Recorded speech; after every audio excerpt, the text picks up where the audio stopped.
Hello everybody, this is General Snivy, and welcome to my new Let's Play.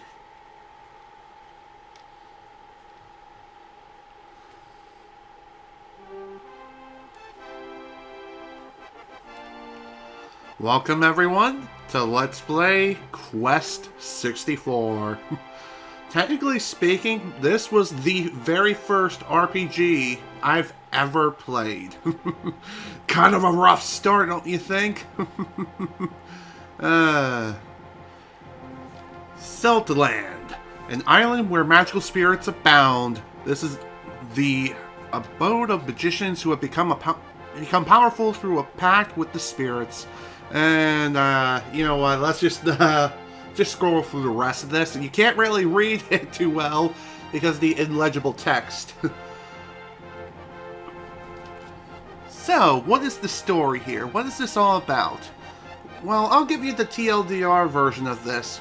Basically, there are 3 kingdoms scattered throughout this entire island, and each of them, as they're being displayed here, gives you a brief history about the kings and their kingdom and how they came to be, how they came into fruition, and basically everything that they've done, kind of, and also how all 3 kingdoms live together peacefully and in prosperity. How they live and prosper, pretty much. So, that's pretty neat. However, one day, something bad happened. As we will soon see what that bad thing is. One night, however, the monastery fell under an evil spell with the theft of an ancient book. What is this book? What does it contain? Hello, Shawario PRK. Welcome to the stream. Because of the theft, Celtaland now faces dangers as never before known. And thus, our story of Quest 64 officially begins. So yeah, like I said, this is the first RPG I've ever played. Believe it or not, it's not Final Fantasy VIII. It was this. Yeah, I know, kind of weird, right? This was the first introduction to RPGs I've ever played, so yeah, I have some nostalgic ties to this game, and no, Slim Curry, it is not a meme game. It is not a meme. Though it does have its fair share of problems, it's still a fun game in its own right. So, with that in mind, let's begin. Let's begin a new game and begin a new adventure. Brian, even though I've begged you not to leave, you still say you must go after your father. No matter how wonderful your powers may be, you are still a child. Your father, Lord Bartholomew? I don't even know how to say that name. Okay. Oh, you forgot your password on your primary account. Oof. Damn. Oh, that has to blow. I always write down my passwords, whether it be on a piece of paper or on my PC somewhere on a notepad, but yeah. I always try to keep that information safe. Anyway, your father, Lord Bartholomew, left to search for the stolen Elatail book and has been missing for a month. No wonder you are worried about him. Contained in the words of the book is a power that exceeds human knowledge. I wonder who could have possibly stolen it from the crypt of the monastery.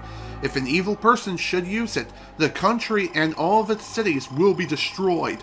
The spirit's blessings will disappear, and Celtaland will once again be visited by a day of grief. Bartholomew's disappearance may mean he is caught in the fight. He is caught in the fighting over the book. If you go, you may find yourself in danger as well. If you still insist, begin by going to Dondoron. I'll ask the king of Dondoron Castle to protect you.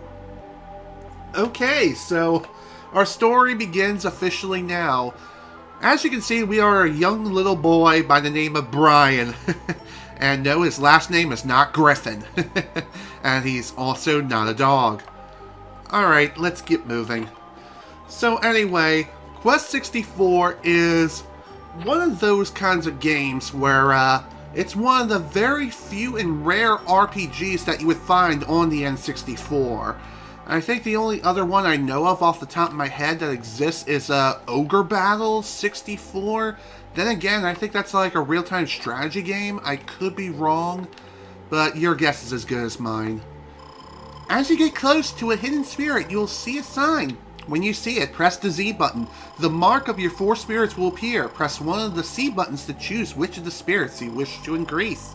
You'll need as much help from each of these spirits as you can get. Use the C buttons like this. The fire spirit is up, the water spirit is down, the earth spirit is left, and the wind spirit is right. Memorize these positions. It also tells you pretty much clear as day as well by the colored elements. Red is fire, brown slash, I guess brown, yeah, let's just go with that. Brown is earth, blue is water, green is wind. And that is something you really need to keep in mind as you're going about your adventure. So, anyway, there's not really a whole lot we can do here within this kingdom. As you can see, we're on a quest, not necessarily for the 64 power, despite the name of the game. Instead, we're actually on a quest to search for our missing father.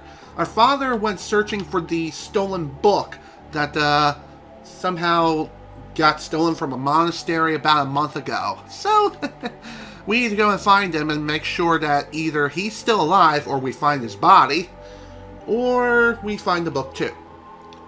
Maybe both, if we're lucky. Brian, the wooden scepter you carry and the magic spells you acquire throughout your journey are your only means of defending yourself against encounters with the enemy. Actually, that's not true. You actually have your staff itself. Not only do you have your spells, but you can also use the staff itself as a melee weapon. Like, you could just whack it. You could just whack your enemies with it. Though, it's not the most reliable means of defeating enemies. Your primary source is spells, no matter what, but even so. Also, the camera in this game is kind of meh. It's to be expected from an era of video games of which this came from. But even so, gotta work with what we are given. And even so, the camera is really not the worst thing ever. I've seen worse cameras. And this is definitely not it. And you may be wondering, why is it I'm going through every single room here? Well, I kind of want to look around this castle a bit, because, truth be told, I have not played this game in so freaking long. I don't even remember the last time I played this game. So, essentially, I'm re-experiencing the game in its entirety for the first time ever. It's not a blind playthrough, don't get me wrong. I've actually played through the game a couple of times, actually. First time I played through the game, I've actually used the Game Shark. Not gonna lie, I used the Game Shark. For like infinite health, infinite magic, and stuff of that nature. What can I say? Being a kid, owning a Game Shark, just feeling empowered, making yourself an unstoppable killing machine, it just feels good. Anywho, the item we acquired from the treasure chest is a dewdrop. What this does, it restores 10 MP. So, we have 2 bars. We have HP bar and MP bar. HP is your health, that's obvious. MP is magic power, or is it magic points or mana points, who cares? Regardless, you use the spell, it uses up MP. How do you restore MP? By either drinking dewdrops, or by walking around the overworld. For every several steps that you take, you restore like 1 MP. So, you can restore MP fairly quickly by just simply walking around, but it's by no means perfect. Spirits are hiding everywhere. Look for them in the town, the countryside, and every last nook and cranny. You can sometimes find them after battles too. Be though, laddie, and you'll find everything you need. Okay, I wasn't sure if I talked to him or the other guy. When you find a treasure chest, move in close and a sign will appear. Press the Z button and you will find items that will help you on your quest. Use these items wisely. You might look in the monastery to find what you need to get started. Very interesting. Not only can you use the Z button to examine items, but you can also use the A button too. So, figure I'd throw that out there. Let's see what we got in chest number 2. We have another dewdrop. Okay, dewdrops are not that bad. Again, they're pretty useful for early game because we only have like 15 MP to begin with. And here we have more dewdrops. Duty.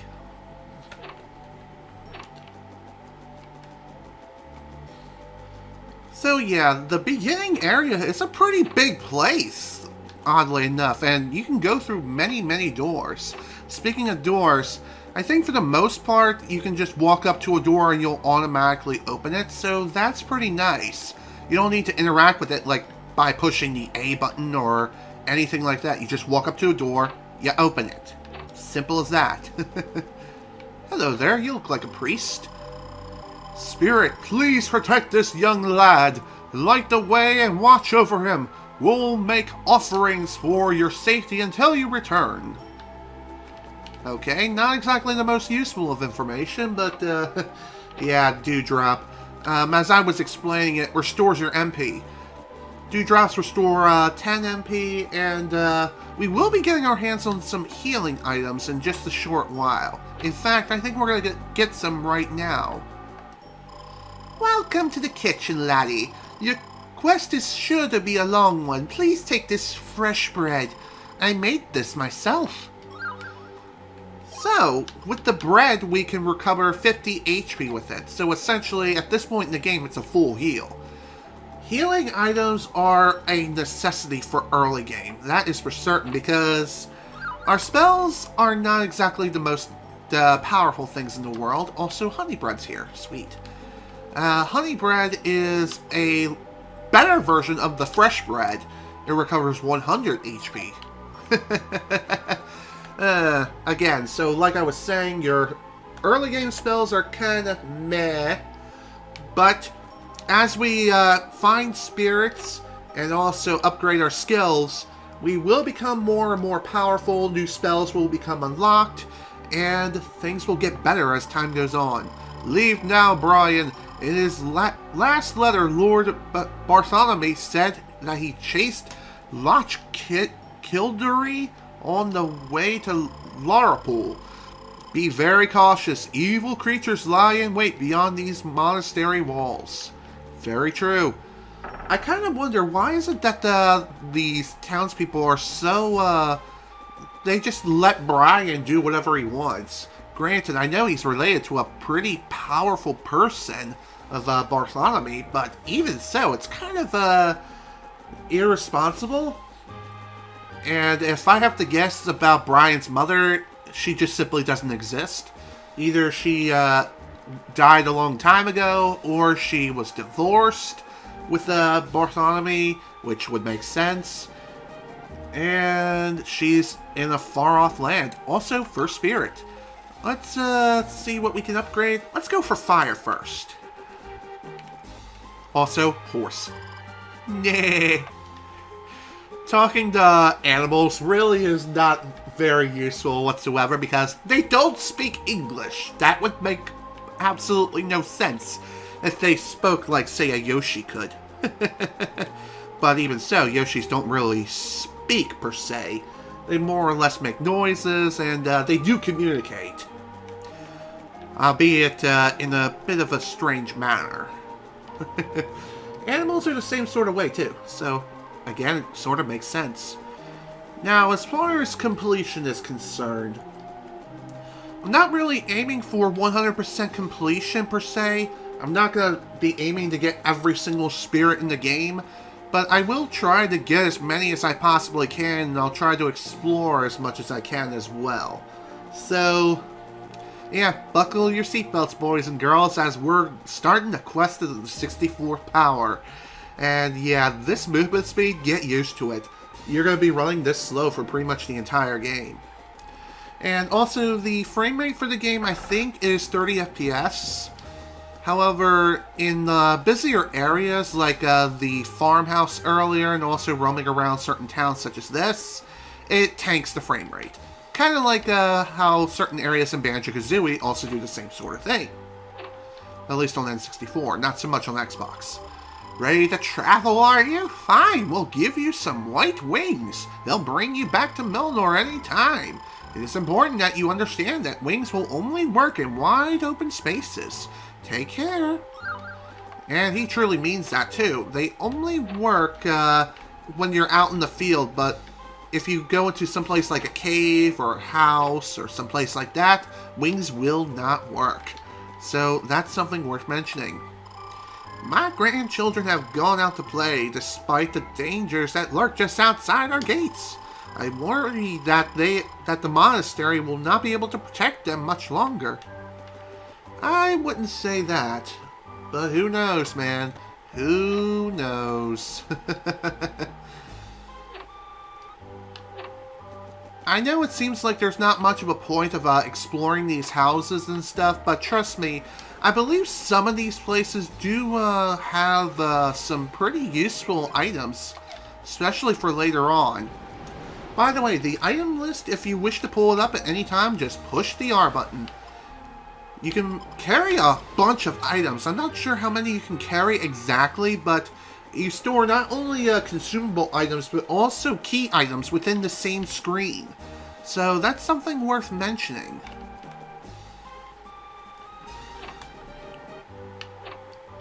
Hey there, little girl. Wow, does your father let you play outside? My mother says the monsters will get me. Aren't you afraid? Okay. Again, there's not really much of a point of talking to the townspeople, except for like a couple of key individuals here and there, but that's really about it. There really isn't much of a point of talking to people, as they spout mostly useless information, though some of them may actually provide some useful hints here and there. However, those people are kind of few and far between. It's getting dark and my boys are still playing outside. I wish they would come home soon. Yeah, see what I mean? So anyway, as I was saying, I do have some nostalgic ties to this game. Hello there. Ryan, when fighting, you will have two octagonal areas surrounding you. The large octagon represents the entire fighting area. The small octagon represents your personal area of movement. Using your area of movement to avoid enemy attacks, if you move outside of the large octagon, you will have the option to escape the fight. Keep this in mind, especially if you're way over your head and you're about to die, as sometimes it's a better idea just to try to run and live to fight another day as opposed to try to stick it out and try to fight a losing battle. As losing battles, the consequences really aren't that dire, but you just go back to the previous hotel or save point of which you went through earlier. However, you don't lose any progress, you don't lose any experience, you don't lose anything whatsoever. The only things you lose are consumable items if you've already consumed them. Like, say, for example, I would eat a fresh bread and I end up losing the battle. Well, if I would lose that battle, I would respawn at the hotel or a place of resting, or the last place I rested at, and as a result, that fresh bread would be lost. But everything else remains. Experience, magic, and everything else. Speaking of stats, each of these stats, you do level these up in a very peculiar and kind of counterintuitive way.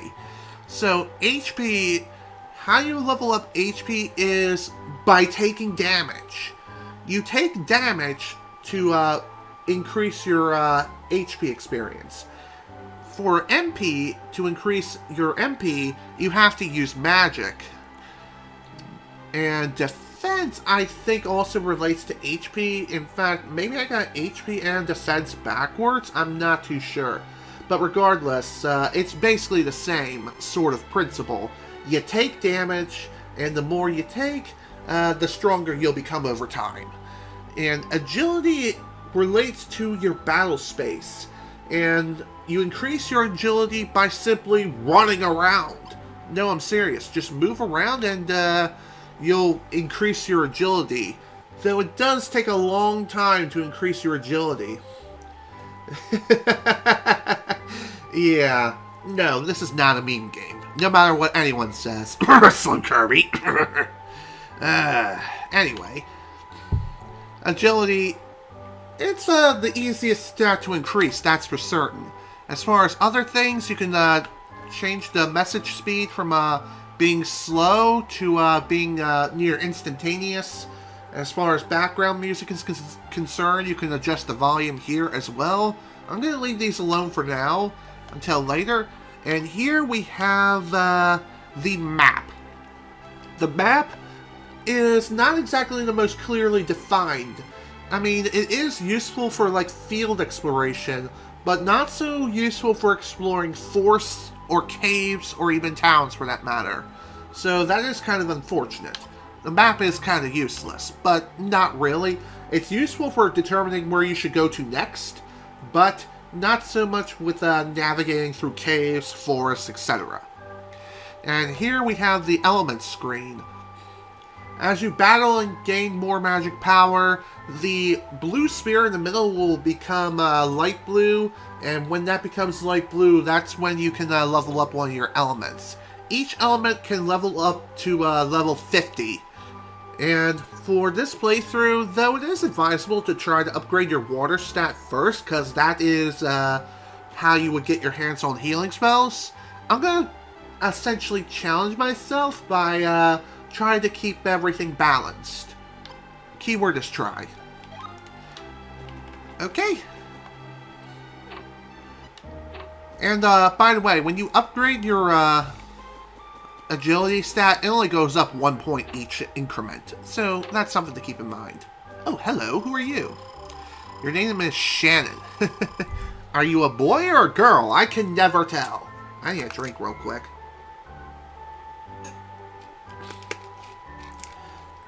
Okay. Hello, Master Apprentice. I'm Shannon. I've been traveling hither and Yun? Or Yun? All over Southland. I see you're setting out on a quest too. I trust we'll run into each other along the way. Very true, because believe it or not, Shannon is a very frequent character. I'm not kidding. We'll be encountering Shannon practically everywhere we go. So here we have a hotel. Hotels don't contain very much other than a few people here and there, such as Shannon, the hotel person, and maybe a guest or two in some of the bedrooms. And the bedrooms I don't think contain very much of anything at all for that matter. However, hotels and places of the like are the only means of being able to save your progress. However, unlike many N64 games which save your progress to the cartridge itself, this game is one of several games on the N64 which requires the controller pack to save your progress. Don't you feel tired, Master Apprentice? Please rest here for the night. We'll take good care of you. Will you stay? Yes, I will. So, since I do have a controller pack inserted into the Brawler 64 controller, by the way, best controller, let's go ahead and save our data here. And it tells you your basic time of how much time has passed, your stats, and how many days in-game have passed. So it says here we've been playing for 3 minutes, even though that's clearly not the case at all. I'm just saying. And also, this game does have a real-time day-to-night system. So, alright. See you soon. Anyway, now that the exploration part is done, it's time to begin the quest. Off we go! So, oh, hello. We have our first battle, and it's against some rabbits. So, as the farmer guy was explaining before, this is a turn-based battle system. And this octagon is your battle space. The larger octagon is the battle arena itself. So that's something to keep in mind. There are ways to expand this other than increasing your agility. such as items which give you temporarily increased battle space for several turns, and other means. For right now, let's burn some rabbits. There you go. The monster is known as a werehair, by the way. Also, if you feel like you're a bit too close for comfort against some enemies, whack them! It's honestly not a bad idea. Just keep in mind, it's very easy to end up missing your target, even if you're at point-blank range, which doesn't make any sense whatsoever. Okay, I think defense, now that I look at it, defense... You take hits, you increase your defense, while HP, you increase that by whacking enemies with your staff.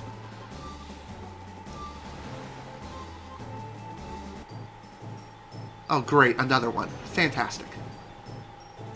By the way, if you feel like you're not going to be able to reach your target in any way with your magic spells, one thing you could do is just simply hit the A button on the edge of your octagon and just pass your turn.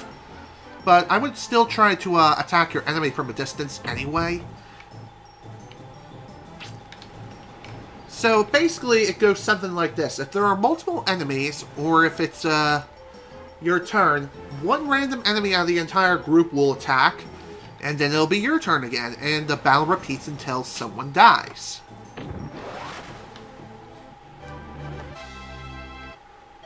Ooh, sweet! Another elemental increase. Very nice. Oh, hello! We have a new enemy. It's a hellhound! Quite literally! It's a hellhound! What more is there to say? Rock. These suckers are rather annoying and also very dangerous. They have the fastest attack out of everyone in the entire group, I think. I could be wrong. But regardless... How did that miss? You know what, whatever. Okay, water pillar is kind of useless. Oh, there we go. By the way, I do believe there are elemental weaknesses in this game, so be sure to take advantage if you can. As far as which enemies are weak to what, I'm pretty sure hellhounds are weak to water-based attacks, while werehairs, such as these, I'm not really sure. I feel like they're weak against your earth-based attacks. But even so. Whack. Nice. There is a point of fighting as many of these enemies as you possibly can, trust me. Also, if you see something that looks like a bubble from a distance, that's a spirit. Be sure to go after those as you're going about your adventure. Also, these guys. It's a big mouth. I don't even. A big mouth is literally just that. It looks kind of like a blue alligator. Just try to attack from a distance. If they get up close and personal to you, they will unleash a big water pillar, which does quite a lot of damage, especially at this point in the game. Ow. And as you can see, the amount of damage I've taken in the battle did result in me increasing my HP by 1. Also, goddammit. Hello, we have some more new enemies. Mr. Sun and Mr. Moon, or whatever the hell these things are. Guess we'll find out. Parasalt. Parasalts are some of the most annoying enemies in this area because their ice attacks basically hit you without fail, and sometimes they can even freeze you in place, which is very, very bad. Burma shoot? Yeah, that hurts.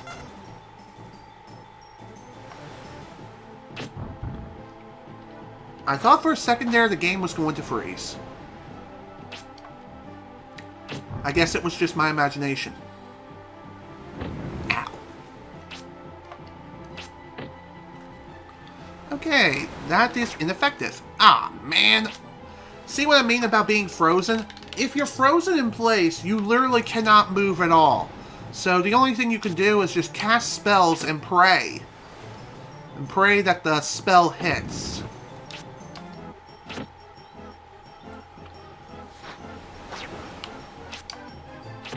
This is really damn annoying. Unfortunately, it looks as though I'm going to die to Mr. Sun and Mr. Moon. Oh, thank God. Okay, that's another one down. Oh! Phew! That was too close. I'm honestly surprised that I managed to live through that. But whatever.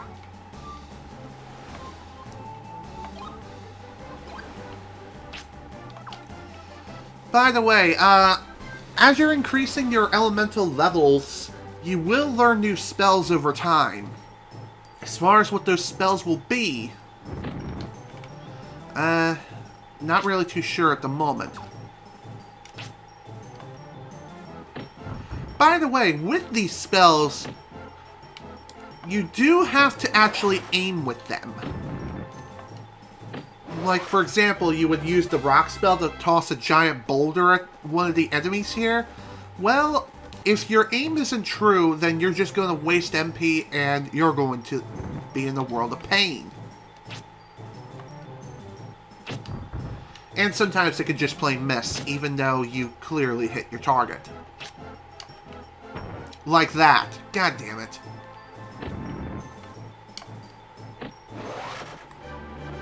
There we go. Ooh, another elemental increase. Nice. I gotta say, we're making some pretty good progress here. And even if we would die here, it's not really that big a deal. By the way, one thing that's definitely worth noting is that every single attack, other than your melee, has an elemental property tied to it, which can very easily be abused. I'm dead serious, too. There's a spell later on that you can learn that literally makes you invincible. Because of the way the spell works and how all spells are cast upon you in the entire frickin' game, since every single one has an elemental property tied to it, you're invincible for like a short period of time, like 2 turns. That's how overpowered the invincibility spell is. Oh, hello. Travelers don't show up here very often. It seems that it isn't safe anywhere on the roads these days. I can see a future for you fought with danger and challenge that no ordinary human could meet. It isn't clear, but your destiny awaits you at the end of the longest road. Very true. And there was a point of coming into this house, and that is for another elemental spirit upgrade. Trust me, it was well worth it. Oh, hello. More hellhounds. Ow. Get out of my face! Again, it's not a bad idea just to go up to an enemy and just give them a good whack with your stick. If they get up close in your grill. I'm not too sure, but I feel as though your agility also affects turn order. Also, with some spells, you could potentially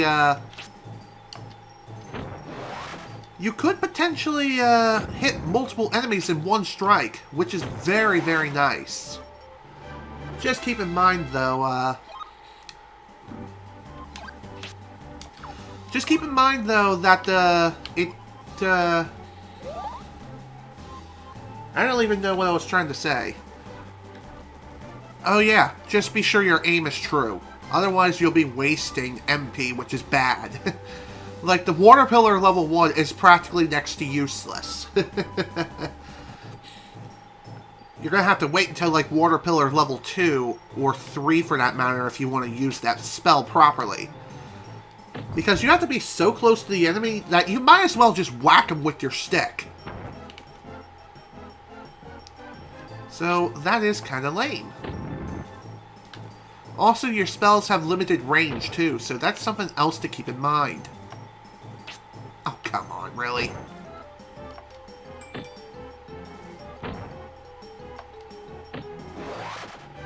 There we go. Another one down. On to the next. Another thing that's worth pointing out too is that your destination is not clearly marked. So your map is essentially your best friend when roaming around on the field. Another spirit. Hello. Although you really shouldn't rely on your map all the time, so that's something you need to keep in mind. Farther along this road is Dondoran and the Condor Forest. Don't get careless in the woods. A robber is about. Okay, well thank you for the information.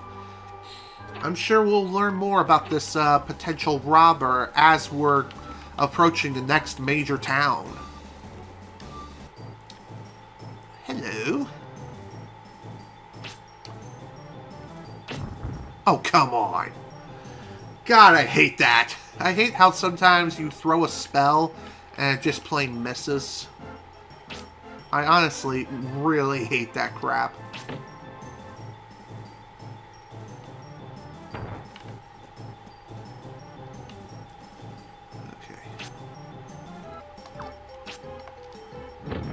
Okay.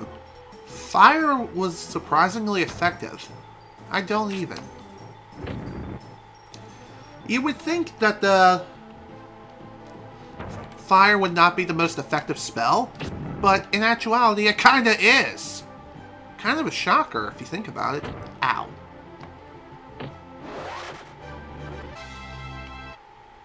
There we go. Let's see what else we can find over here. More trouble.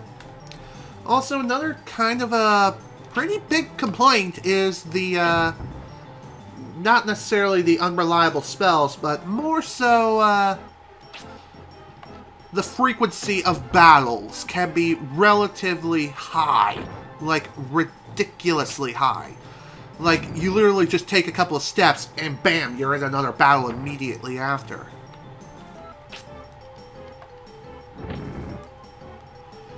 By the way, there are some spells that you have up your arsenal which can have homing capabilities, such as the Fireball, while other spells, such as the Rock level 1, 2, and 3, they do not have that spell. They do not have homing capabilities whatsoever. So again, you need to aim. And also be sure you're in the proper range. Otherwise, the spell will fly towards the enemy and it'll just plain miss. Oh, hello. We have some more new enemies here. Here we have the Man-Eater. She's a Man-Eater. I don't even know how these names even came to be. But Man-Eaters, they're easy to dodge. And honestly, the best way of taking them out is getting up close and personal with them. Give them a nice whack on the head, and eventually they will go down. Ooh, another upgrade. I'll gladly take that. So one thing you can definitely do to help alleviate getting lost is try to think, where is it that I haven't been to yet? Usually that will be your destination, or if not your destination, a really good place to go to train. And also to keep in mind. Also, Fireball level 2. Sweet. With Fireball level 2, this uses up more MP, but it can hit your target multiple times. Which is pretty rad, if I do say so myself. It's the same also holds true for some of the other spells that you can learn in this game. Also, welcome to this town, which is Dondoran. And I swear to God, it sounds Christmassy. I don't know why I'm getting vibes of Christmas here. Even though there's no snow, It just doesn't make any sort of sense. It's just why the Christmas vibes. I've always thought of it that way, probably just due to the sleigh bells that are part of the sympathetic instrumentation of the town, in the town's theme. That's what makes it so memorable. Even though the game itself is not the most memorable thing around, it's still a damn fun game. Hello there. Welcome to our tavern. You must be hungry. Your journey ahead will probably be difficult. Please, help yourself to some fresh bread. By the way, they'll only give you like one fresh bread if you happen to stop by. If you try to request more, there's only fresh bread for you. Come again when you have run out. So yeah, if you happen to have more than one fresh bread in your inventory, or just one for that matter, they will not give you any more fresh bread. Thankfully, it is free, and you don't have to pay for anything in this game whatsoever, so there's no currency to speak of. So that's pretty nice. You're the Merode Magician's Apprentice, aren't you? Your quest is very difficult. I'll give you yellow wings. They ought to help. You must remember that wings will not work in the forests or caves. Very true. I've already went over this before, but even so, it's worth bringing up anyway. Anywho, before we head into the castle of this town, let's explore a bit more and see what else we can find.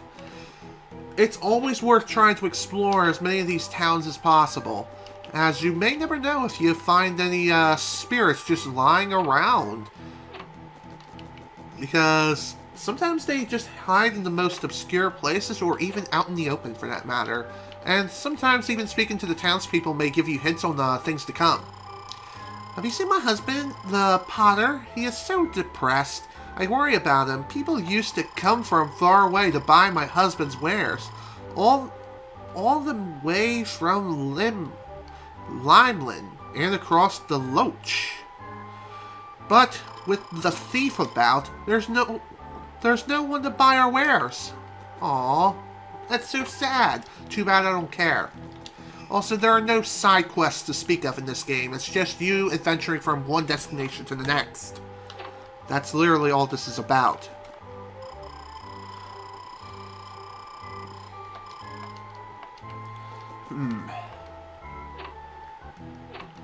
Okay, let's see what else we can find here. Also, sometimes you can get the camera caught in a really awkward place, and it can end up getting stuck behind walls, and you can see through the scenery. It's not like you can go out of bounds or anything.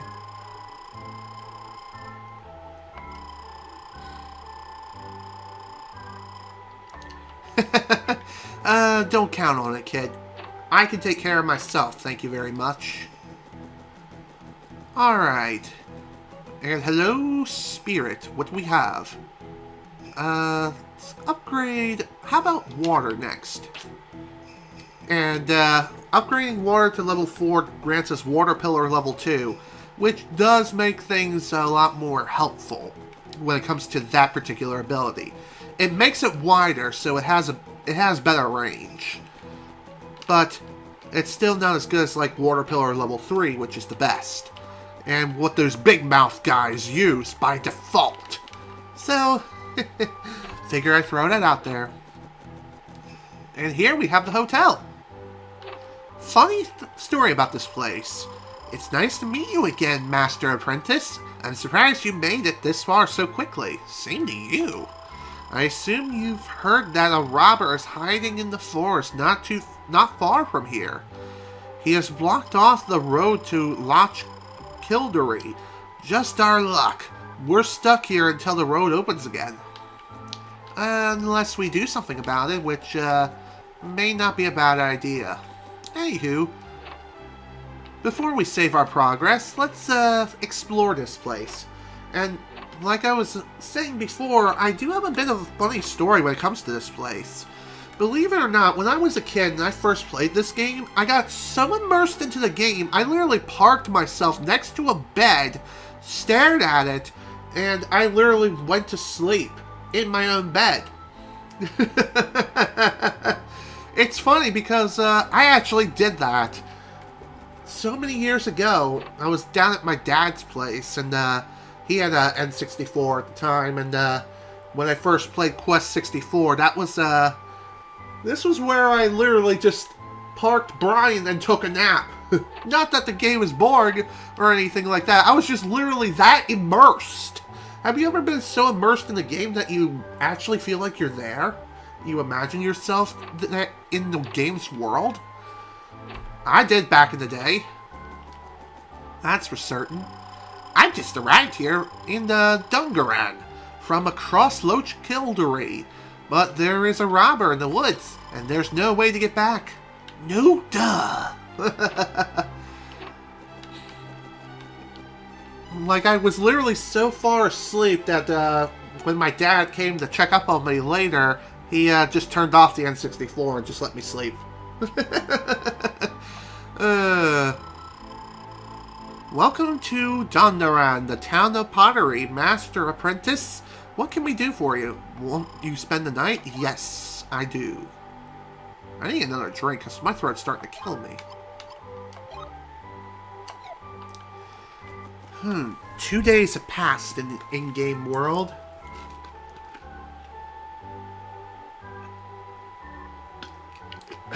Now that I think about it, I think the day and night cycle only passes when you're sleeping in a hotel. I could be wrong, but I'm pretty sure that's how it works. Anywho, let's go and see the king in this castle. And as you can see, it's daytime now. Nice. Have you heard the news? A robber is living in Connor Forest. He's become so bold that he stole a precious treasure right out from the castle. It's unbelievable. Oh no, I believe it, buddy. I believe something like that can happen.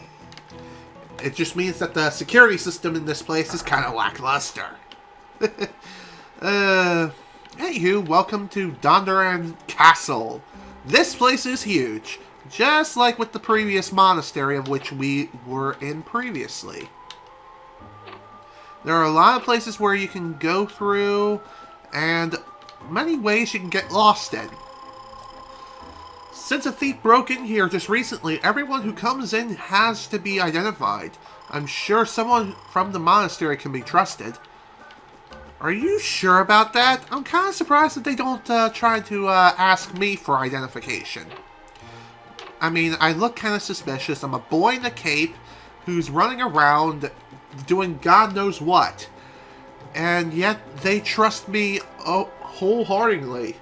Like, without having to ask for identifications or asking me about what I'm doing here at the castle. Why am I here? What am I doing with my life? Seriously, I don't get the game's logic in any way. I get the fact that Brian is technically related to a legendary magician here, but even so, though, it's still kind of baffling of the game's logic. Or lack thereof.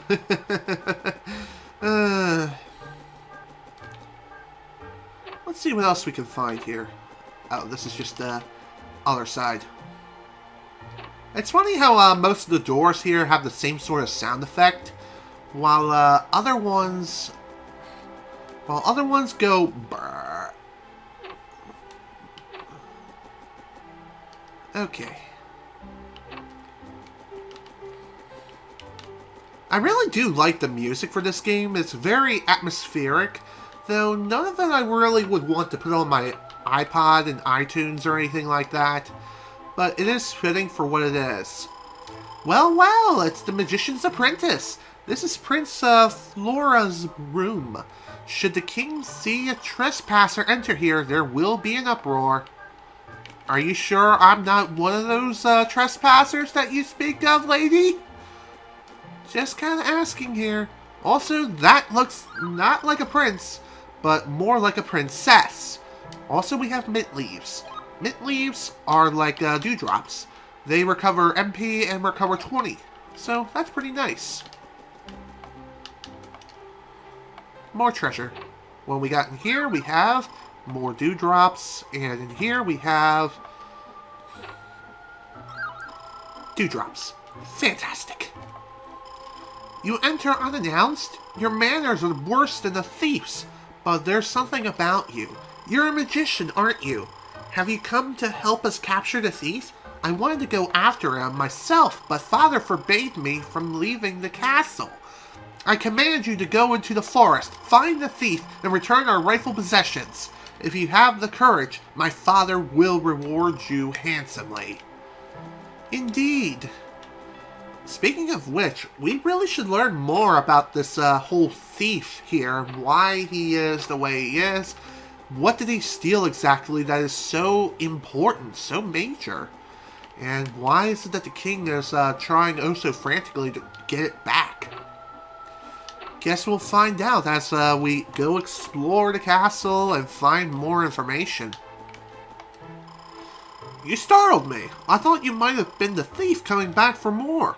We never suspected that one man could pose such a threat to our castle, but his magic was overpowering.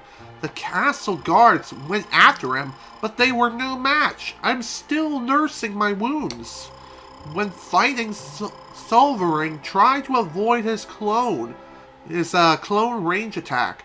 It does too much damage for such a small lad as yourself. Ooh, okay, that's something to keep in mind for later. That's for certain. Okay. And in here, there's not really much of anything of any sort of significance. You would think maybe they would put in like a spirit or something, or maybe a treasure chest, but no. Some rooms are just literally empty dead ends. But hey, that's just all part of the exploration experience. It's honestly a lot of fun just to run around and explore the places that you can go to. The throne room is through these great doors. You have been cleared to pass. Please proceed. Again, how? No identifications, no professionalism. What the hell? Why have you kept us waiting? We've had a serious robbery here and the king has no time to waste, so be quick about it. Wow, what an asshole! So you are the master apprentice of the Grand Abbot has written about. Welcome to Dondoran. I know you are searching for your father, Lord Bartholomew, who is missing on his quest for the Tale book. I would like to help you, but first I must take care of a most pressing matter. You may have heard of the brazen thief who stole the earth orb from my secret treasury. I sent my troops in pursuit, but they were helpless before the thief's black magic. He now blocks the road to Loch Kildare. If you are to continue your quest, the roads must once again be made safe. Noda. Thankfully, we do have a destination in mind, and where we have to go to next, which is going to be the forest. First off, let's grab some fresh bread, 2 of them, and maybe some more dewdrops. Ha! Called it! By the way, that's not the secret treasury the king was referring to. The secret treasury is actually located behind this hidden door, and it's definitely going to be worth coming back here later. Trust me. Alright, well now that we have some information and what's going on here, we now know that a thief has stormed the castle and stolen a sacred orb. And so we have to get back for the people here. And then afterwards we can be on our merry way. And I feel like saving progress here honestly is not a bad idea.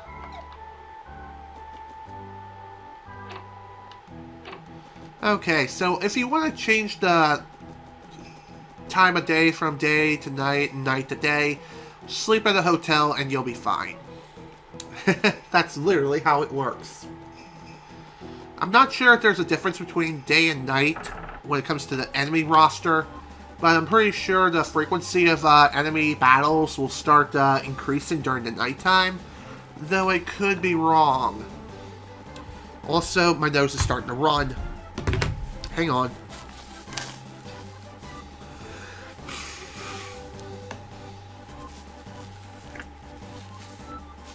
Ugh. Sorry about that. I'm just getting over my allergies that have been plaguing me for like the past week. Ooh, another werehair. Sounds fun. Great. Great use of fire. Ooh. Good damage. That's what I like to see. Wow. Only dealt 6 damage. Goodbye. Nice. Like I said, you gain MP at a pretty frequent pace, so making dewdrops and other MP recovering items kinda useless. At least for early game, but late game and onward, that will be much different. How did that hit me? Well, granted, it didn't deal any damage, but even so, it's still kinda weird. Whack. Yo, whack!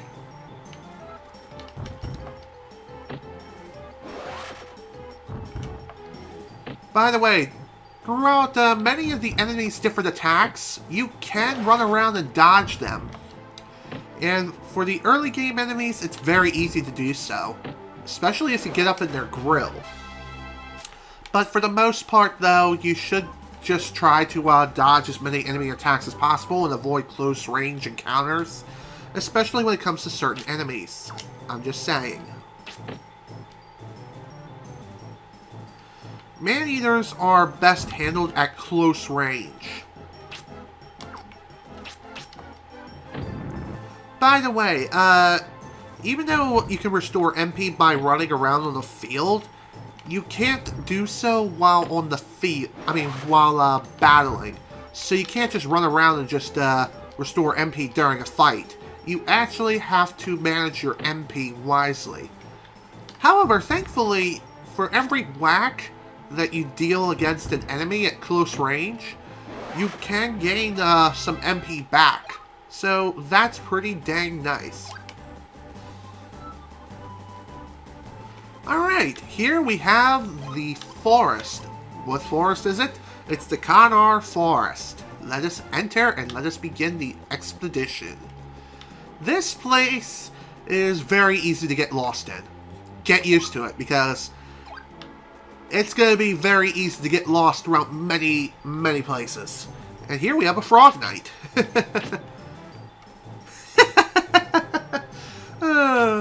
That's kind of funny how the Frog Knight doesn't really look that threatening. He kind of looks like Frog from Chrono Trigger, except beefy. And also, this guy has 2 attacks. Within this place, you'll find enemies that have 2 different types of attacks. A long-range attack and a close-range attack.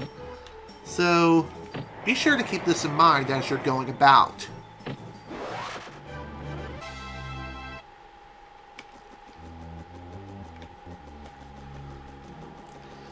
One thing I definitely like about this place is the music is very foreboding.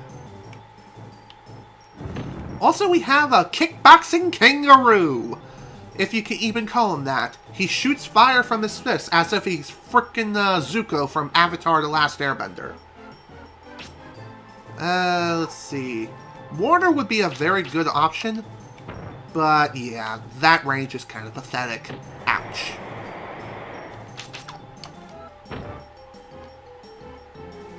Honestly, I feel like whacking him is a better idea, especially at close range.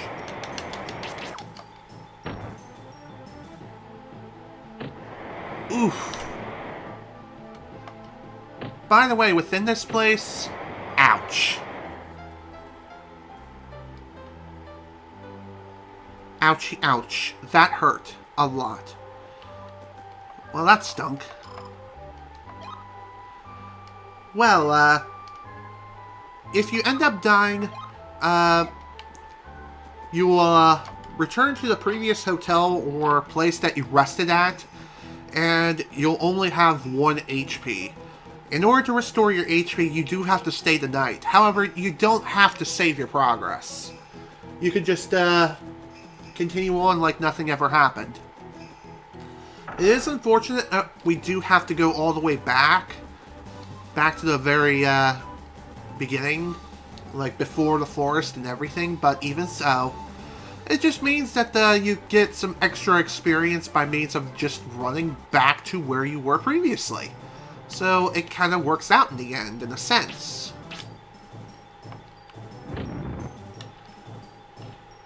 And also, since I didn't really use any items either, it's not like it was a really big loss. So that's pretty nice.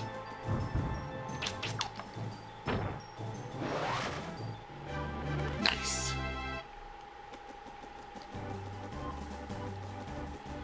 Also, there's no shame in running away from a fight, or even just run around and farm some enemies for a while.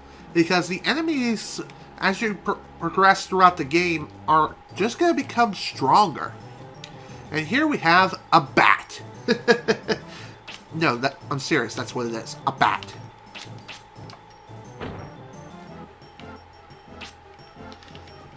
These guys have 2 attacks, just like some of the other enemies of which we've encountered so far. They have the water spout attack at super close range, which doesn't really deal a whole lot of damage. Ow. Okay, I take that back. But even so, they have the water spout attack at close range, and they also have the single wind slicer attack. And when they use that attack, they jump quite a long range too. So, and they also tend to appear in flocks. So be sure to keep that in mind. Good experience for whacking your enemies to death and everything. But not so good with trying to wipe out multiple enemies at once.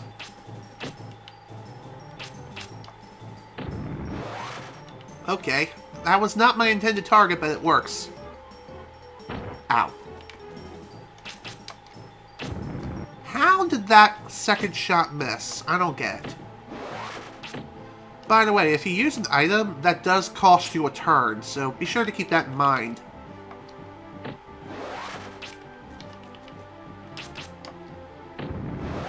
Okay, how did the second shot just completely miss? Oh, hello. I noticed a spirit. Speaking of spirit, level 5 water.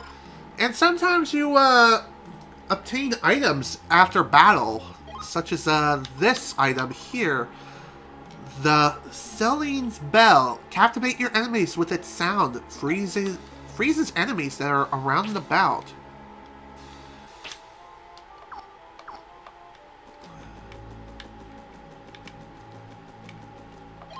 Okay, let's level up fire next. Oh, hello. I forgot to heal. Well, crap. This is gonna be kind of painful.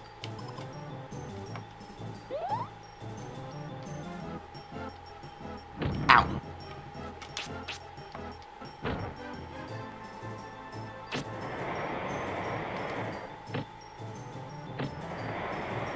Okay. Well, that was easy enough. Like I said... Oh, hello. Immediately another battle. That's the thing about enemy encounters. Sometimes they can be really dang annoying to deal with.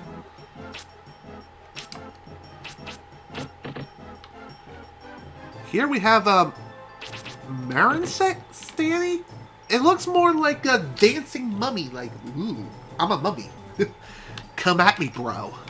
Even though its location is not really the most appropriate. By the way, if you want to rotate the camera behind you, just push and hold the B button. Though it's not really the most useful thing during battle, though. Which is rather unfortunate. And the reason why it's not so useful is because the camera immediately starts to rotate in a different direction immediately. Okay, so this enemy here does have its own melee attack, which can be kind of damaging. But really, it's not the worst thing ever. Trust me. Here we have a gate. This gate cannot be opened as of yet. Instead, we need to proceed onward to a different direction in order to obtain the item of which the thief is carrying. Hello there. Ow.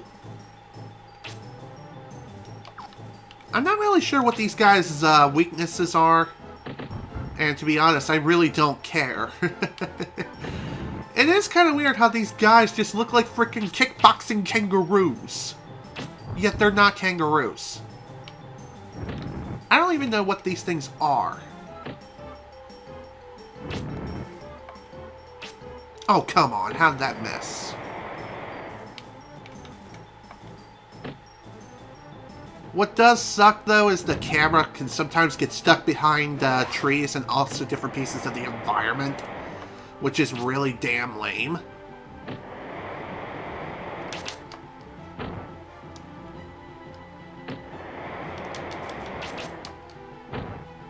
Really?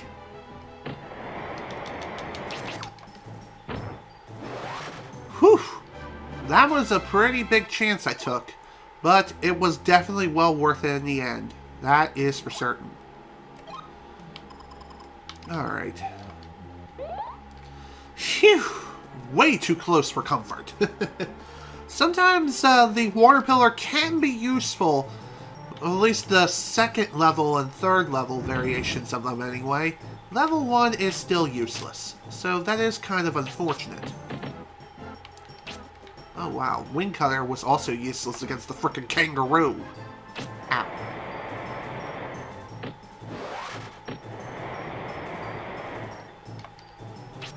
Oh, come on, really?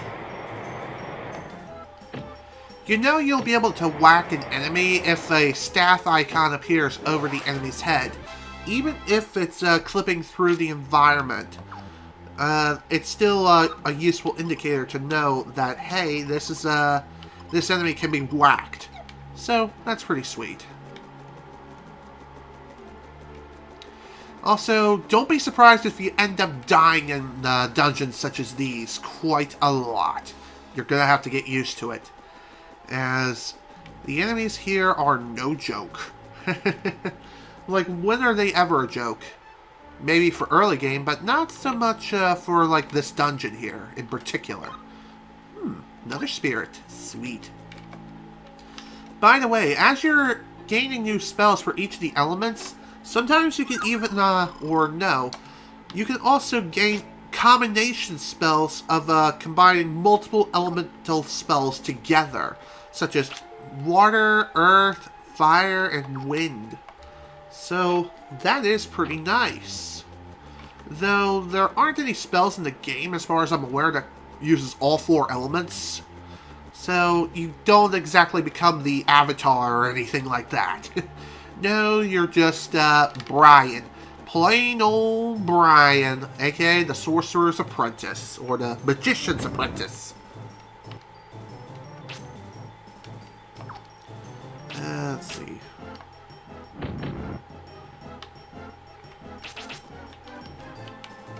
Kinda surprised that missed.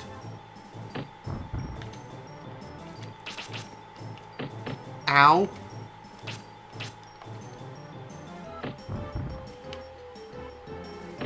Oof. I'm so dead. Kinda surprised that worked.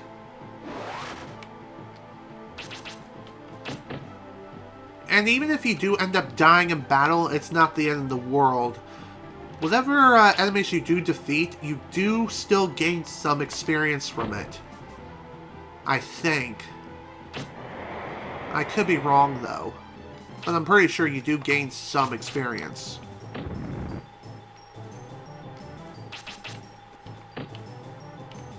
I am literally one hit away from death. Ouch. Dang it, man. Well, that was lame. Unfortunately, we are out of fresh bread, so that is kind of annoying, and also really dang sad.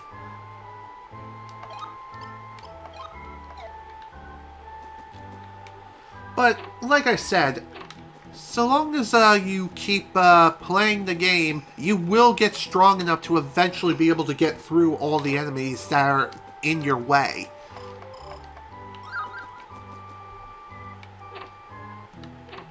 It does take time, but trust me, that's all part of the fun. That's all the part of RPGs. Feeling empowered, feel like you're getting stronger, even after the most humiliating of defeats. It just pushes yourself to become that much stronger. And that's one thing this game has definitely taught me, being my first RPG and all. And that is, even though there are enemies out there that are super strong, so long as I keep trying to push myself, keep going, I'll eventually get strong enough to be able to take those enemies down. That's all part of the fun of playing RPGs, even not so good ones such as this one. Now, like I mentioned, I do have some nostalgic ties to the game. As far as what those ties are, it's more or less the gameplay and the experience, not so much the story. The story, I could care less. The story is about on par with Kingdom Hearts Recoded. I'm dead serious. It's literally that bad. But the gameplay, honestly, is what saves it for me. The gameplay is just that much fun. It's a really fun game to play. I highly recommend the experience for anyone, even if other people may disagree. And you're free to have your own opinion, and that's totally fine.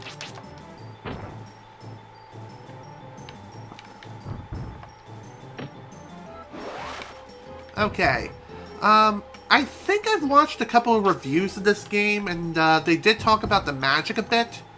And that is, though you do have stronger level spells, they deal the same amount of damage as the level 1 counterpart, except they can sometimes hit multiple times, or they have greater range. That's really about the biggest difference between all the different spell variations. That's really about it. It does suck that the magic doesn't necessarily get that much stronger, but still, it does make things that much more useful. Like the Water Pillar, for example. It's not a very useful spell at level 1. But level 2, that's when it really starts to get good.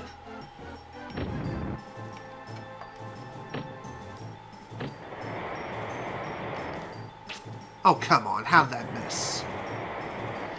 I really hate how it's possible to just completely whiff your attacks by missing your target completely. And that is really damn lame. Thankfully, as we get further and further into the game, our defenses will get stronger. I'm not sure what the max stat is for our defense and agility. If I have to guess, it's probably 999? Or maybe it's 255. I'm not really sure. Most RPGs have like a max stat of 255 because they use a binary sort of coding system of sorts. I could be wrong, but I'm pretty sure that is how it works. I just noticed that my camera just froze for a second there. I hope that's not a sign of things to come.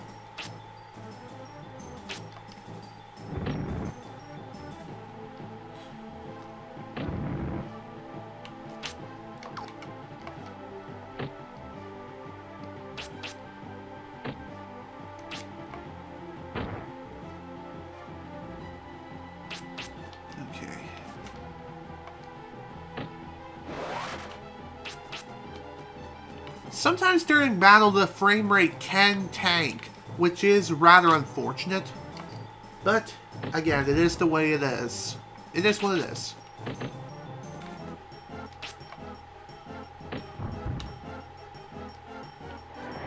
Oof. Well then, that hurt. So when it comes to spell casting, you definitely want to vary your spells. And sometimes it's a better idea to use like level 2 and also like level 1 spells as opposed to level 3, especially at close range. But again, that's just me. Like, if you're aiming primarily for one target rather than multiple targets, then it's a better idea to use level 1 versions of spells as opposed to level 2. It saves on MP and it deals the same amount of damage. So, that's pretty nice.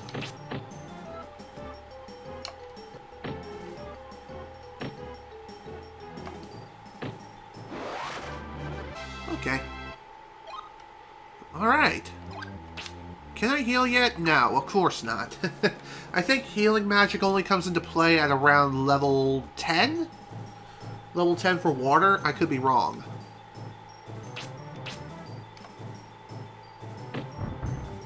Okay.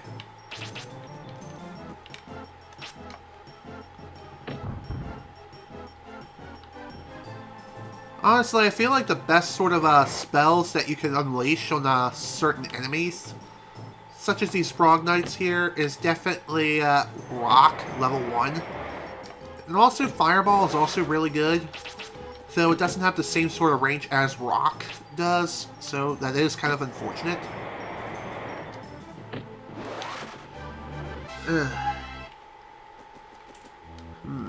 Already about dead again. That does make sense. I guess one thing I could probably do is warp from one town to another to get some fresh bread. However, I don't think that's how it works, though I am willing to try it. At some point. Just not right now, though, obviously, because we're kind of in a bind.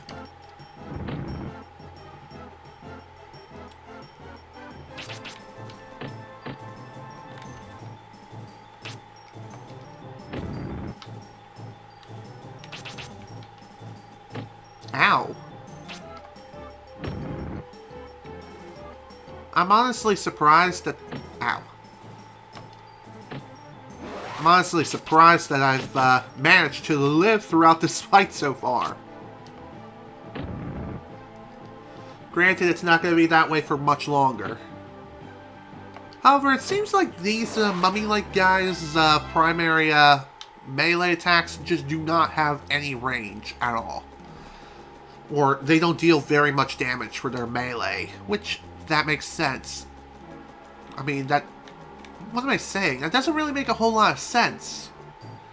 Their magic attacks are more effective than, Their magic attacks are a lot more effective than, I wonder how Water Pillar will work. Surprisingly effective.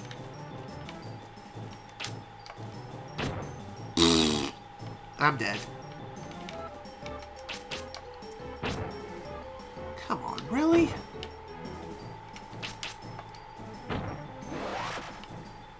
Ow. How? I don't even. I honestly don't even. Oh well, what can you do? Like I said, this is all part of the game and all part of the experience. Just gotta keep trucking through and try to level up, get stronger, obtain more powerful spells as we go about the game, and just overall get good. Although it is a part of the grinding process, it does take a while, so that is something you kind of have to keep in mind. Okay. I think one thing I'm going to try to do here is... I'm going to try using this. And whenever you use a pair of wings, you will warp back to the town of which those wings are associated with. Thankfully, you can get those wings back relatively easily and for free, for that matter. So, that is pretty nice.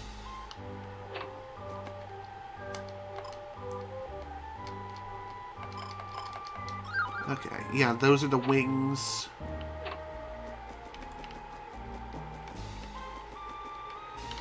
I'm not really sure where I can get white bread or fresh bread in this town. In fact, now that I think about it, I don't think that I can. Oops. So really, the wings are your best means of fast traveling from one town to another. Though you should always try to get those wings back upon arriving. Which, again, thankfully you can get that for free.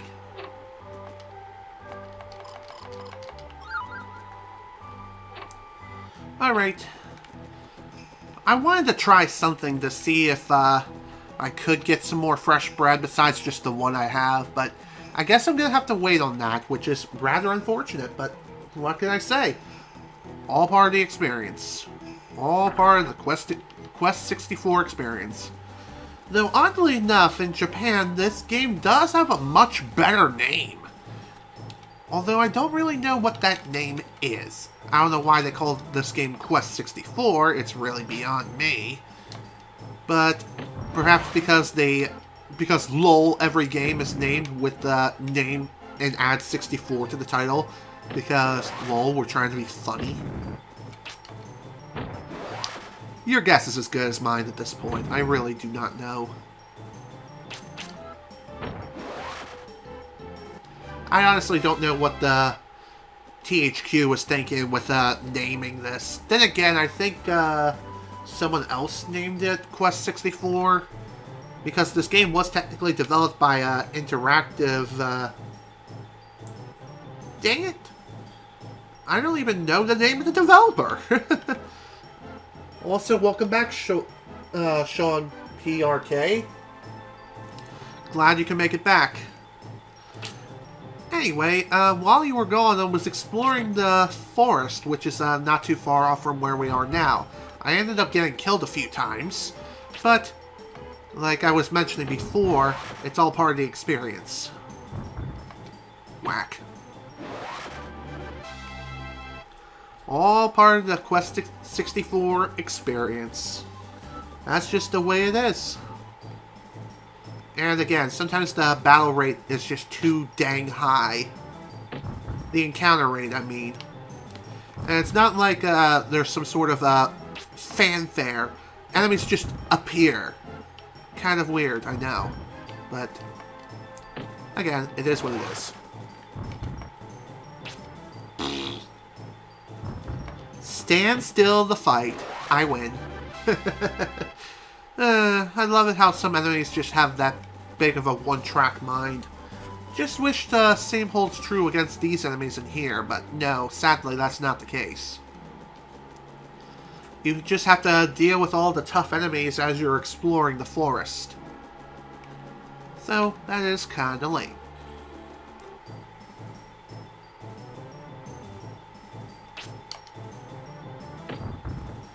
Okay, that was not very effective. I'm kind of surprised.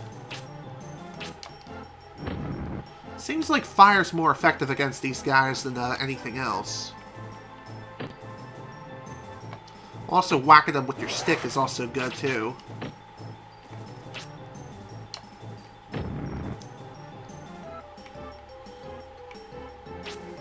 Ha! How did you miss? I don't get you. But I don't care. One pretty beneficial thing when it comes to exploration is if you're in the middle of a battle and you end up winning, whatever direction you were facing before, you'll face that direction again after the fanfare. So, that is pretty nice to help you get back on track. The same cannot be said about escaping battles, though, so that is something you need to keep in mind.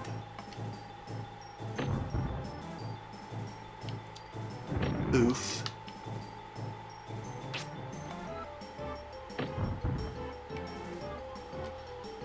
I seriously wonder how much HP these guys have. I kind of wish I knew. But sadly, there's no sort of HP indicator, so you kind of have to whack and pray that you end up killing the enemy soon enough. Again, it does take time. How much time exactly? Not really all that sure. Oh, right. Rock's not effective against him.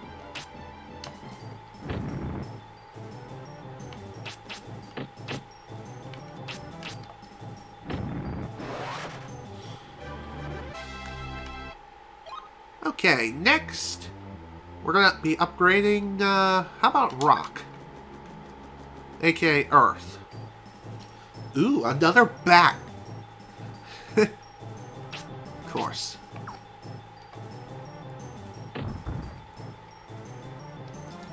Honestly, I feel like the best spell that you have up your arsenal for early game is definitely, between just whacking the enemies with your stick and also rock.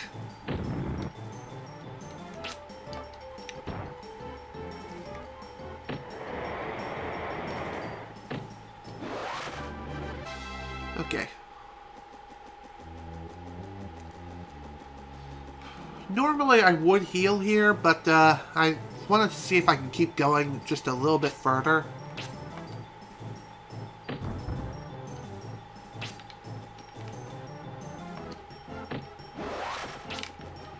Okay. Whack. Dang it! Ow!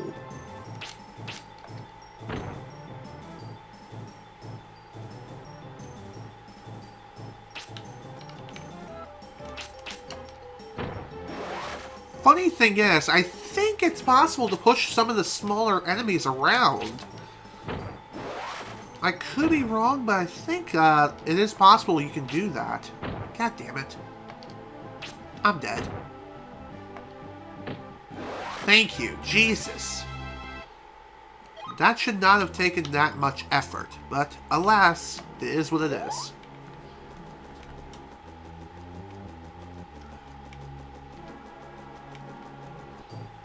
Oh, hello, we have another new enemy. It's a frickin' flower.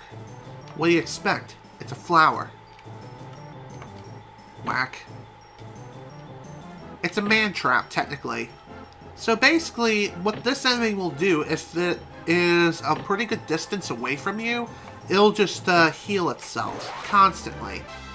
It has a one-track mind. However, if you're up close and personal against it, it'll attack you. Look, with itself. I'm serious. It'll just whack you. It does hurt, trust me, but it's honestly not the worst enemy you can encounter here.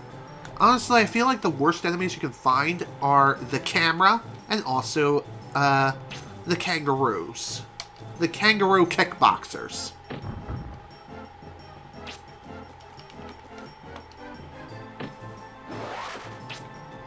Ow. I'm kind of surprised that the wind spell really isn't that effective. It only deals like a little bit of damage each time.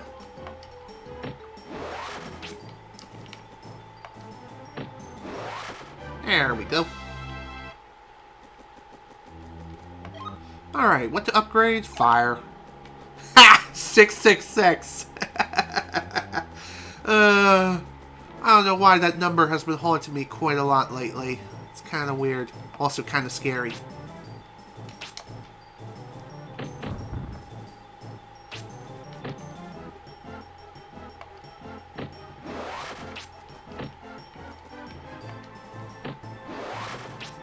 Okay.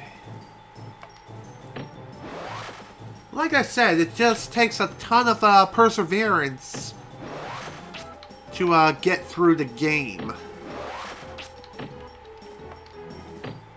Eventually you will become strong enough to be able to deal with all the enemies here with very little effort. Again, it does take time though. You will have to deal with dying often. And I mean often.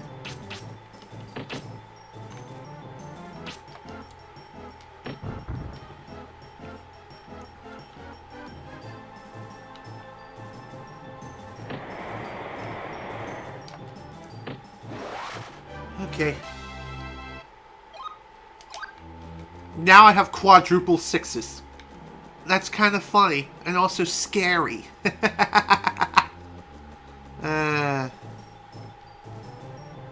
Oh great, another Frog Knight. Fantastic. Thankfully, during your turn in the battle phase, you have free movement, so you can move wherever you want.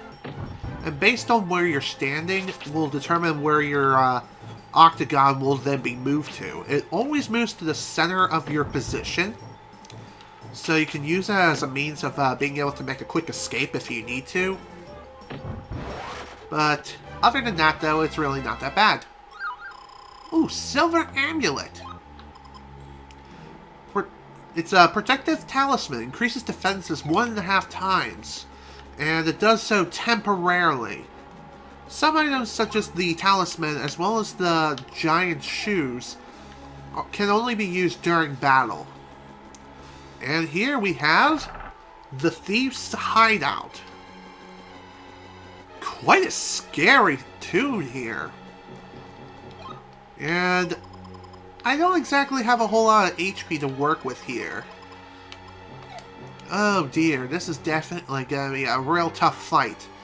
One thing you could do is just gather some supplies that are around this arena before fighting the thief, which is very easy to do. Just hug around this area here, around the outer perimeter, and you can just grab the chests, which lie waiting. Here we have more honey bread. Over here, I'm not sure. Yeah, it has nothing. Okay. Oh, okay, I guess we're starting to fight now. What's this? What business do you have in the castle of Solvering, King of Beasts? Did that fool in the Dunderan order you to come after me? Idiocy!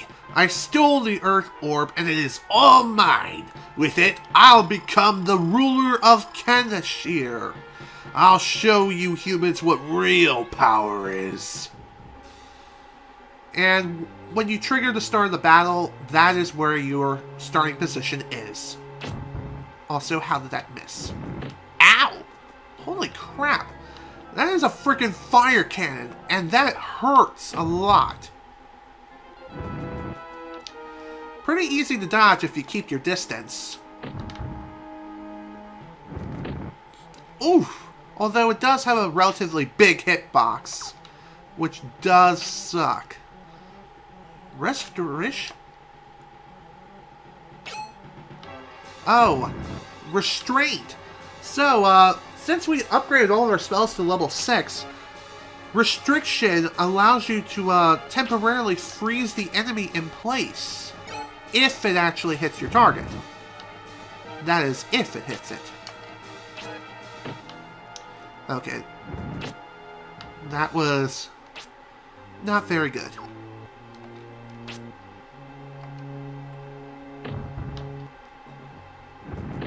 Oof.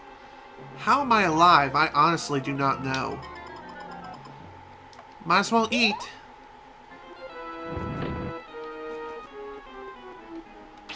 It is pretty easy to end up dodging the enemy left and right. Also, for boss battles such as these, you cannot escape. So that is something you need to keep in mind.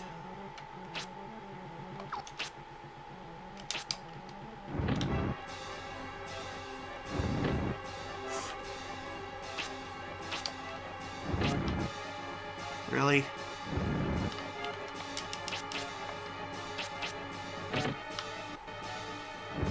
Honestly, Wind Cutter doesn't seem to be that bad. I think after a while, though, this guy will start trying to come towards you. And oof, yeah, that hurts. Yep, I'm dead.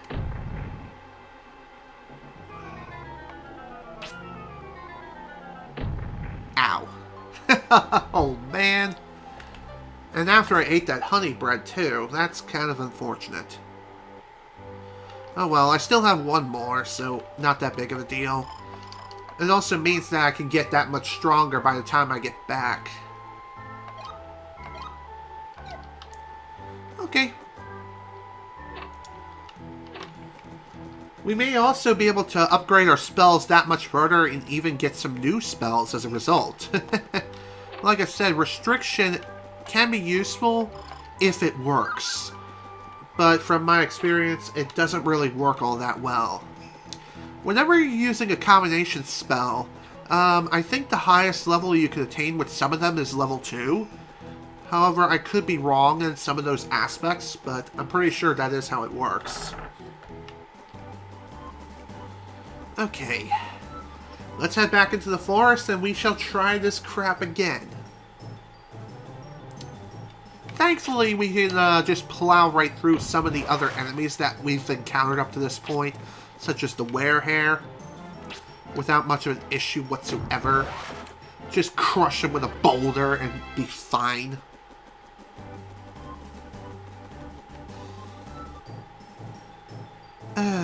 God. Goodbye.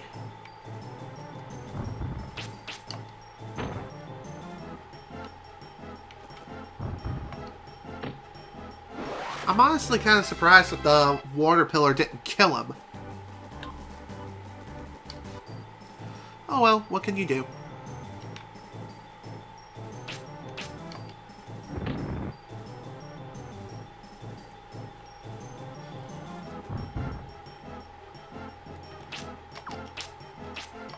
I wonder if this will work out.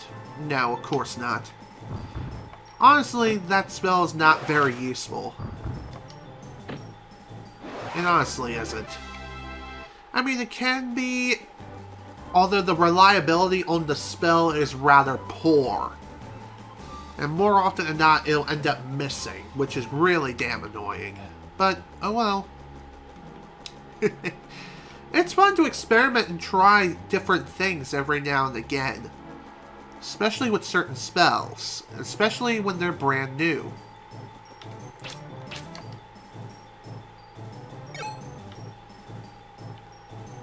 I think if the restriction spell actually works like it's supposed to, it'll restrain an enemy in place and essentially skip their turn. If not, then what it'll do is freeze them in place temporarily. So, honestly, the spell is not the most useful thing in the world, but it's another option. Ow.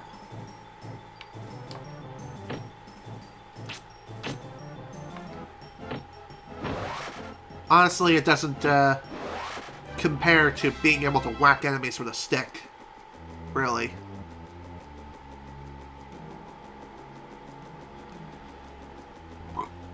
Excuse me. Not sure where that burp came from, but it is what it is.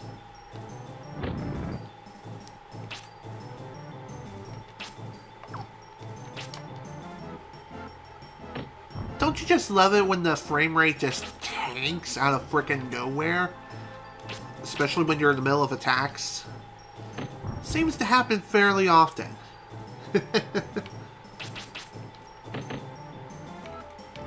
Again, that's just all part of the N64 hardware. Kind of have to deal with the cards you're given.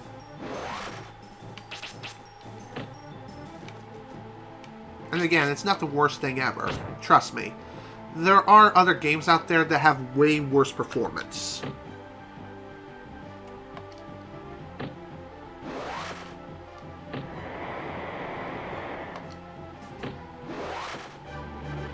Okay.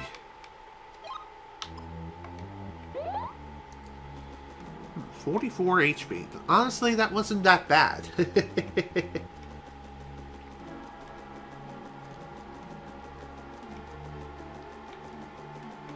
I'm not sure if there's any sort of exploit that you can employ when exploring the fields and whatnot. Where, actually, I think there is kind of one. Where if you hug against the wall, you're less likely to encounter enemies.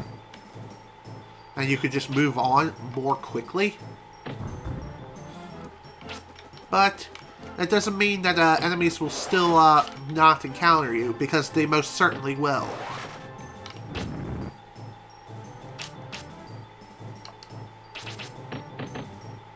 Wow, that did nothing. Ouch. There we go. At some point, I'm going to have to get through this section of the forest without using a healing item. Although that isn't going to be for quite a while yet, which is rather unfortunate. How did that miss? I guess I wasn't close enough. Better to waste only 1 MP as opposed to 2.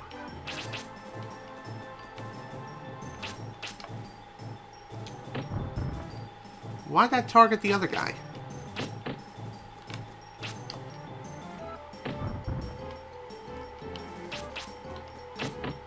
Oof.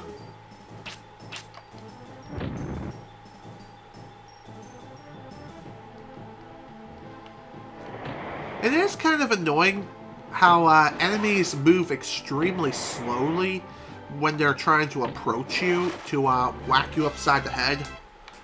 As you can literally just run up to the enemies more quickly than they can to you. Oh, another upgrade. Water, please? Yes! Healing! Healing time! Yay, I don't have to rely on bread anymore. Granted, healing is not very much at this point in time. However, as the spell gets stronger and we deal more and more magic... Okay.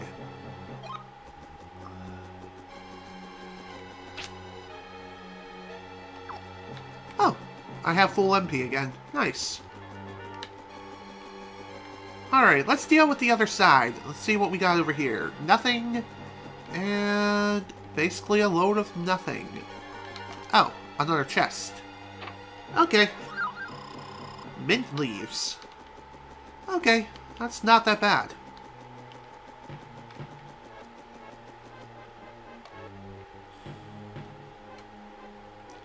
Alright, let's fight again. Unfortunately, the boss dialogue does repeat all over again, which is really lame. But alas, it is what it is.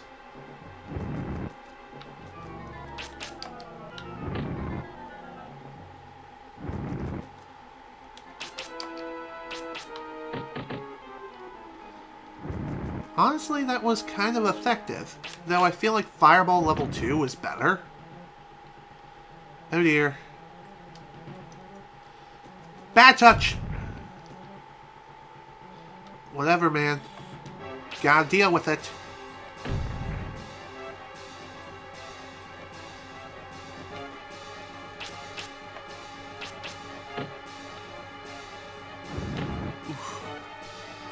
If he gets too close to you, it's not a bad idea to try to run away and manipulate his AI to make it so he tries to attack you with his flame laser beam.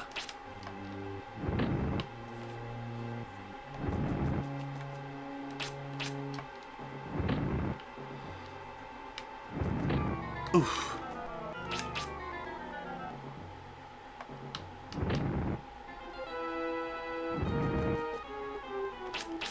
Thankfully, the flame attack is easy to dodge, for the most part. Oh wow, I'm out of MP. Well, crap.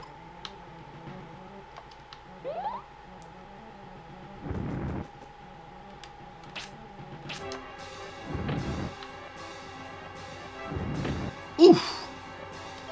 Well.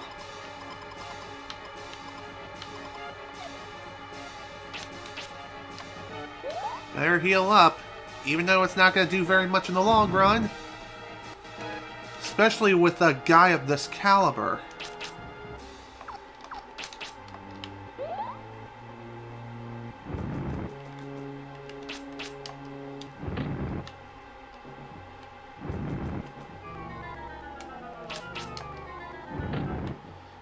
Okay. Ow!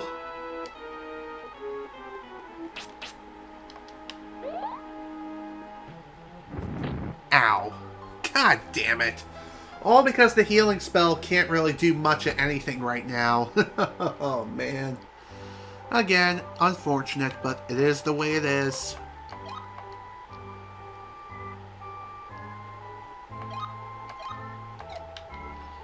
Oh, boy. We are getting closer to being able to defeat this guy. It's just, we need a bit more magic power and also not get completely sandwiched by him either. And we also need to make sure that we hold on to our frickin' bread as much as possible and only use it for the battle itself, for when we need it most. Because honestly, I feel like the worst thing that this guy can do is just, get up close and personal up in your grill and just slam jam you into oblivion. Because honestly, that's its most powerful attack that he can unleash on you. And when he does, oh man, it hurts a lot.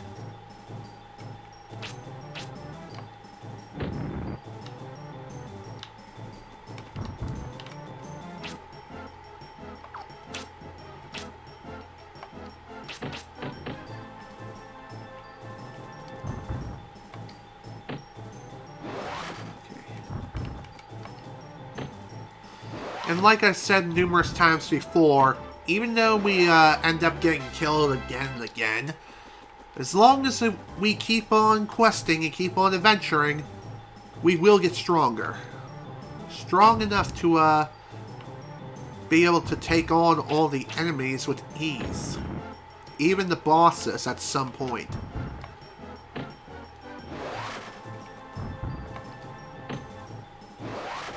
Though they are relatively cheap when it comes to their attack range, attack power, etc., etc., you could also cheat the game back at a later point. Though not right now, though. Right now, we kind of have to stick with what we have.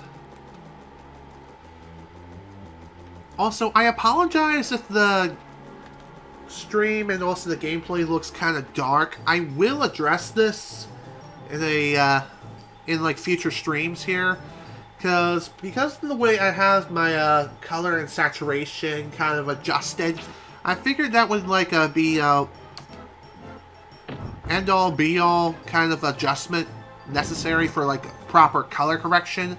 But honestly, looking at the stream itself and also the gameplay on the on XSplit as well as the stream itself, it is just way too dark during the nighttime.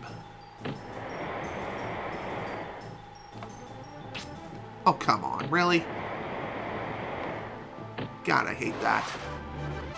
Again. Ooh, another upgrade. Fire!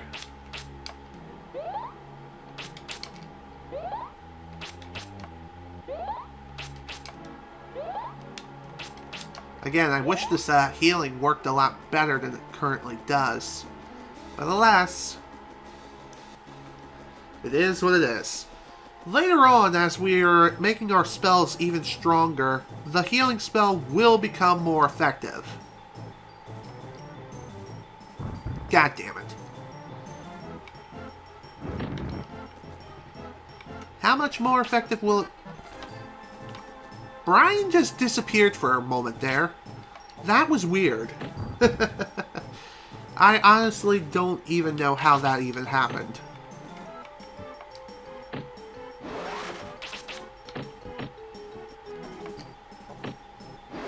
There you go. Sit down, son, and let's keep on moving.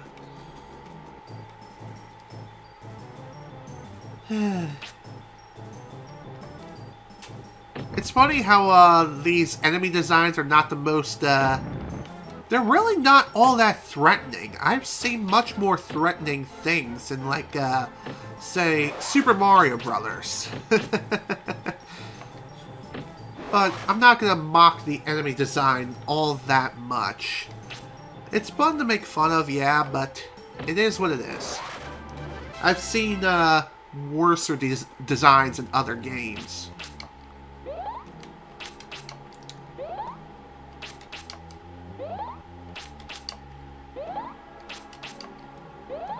I'm honestly kind of surprised that just healing level 1 uses 2 MP. And you don't heal very much MP, for that matter. Or you don't heal very much HP.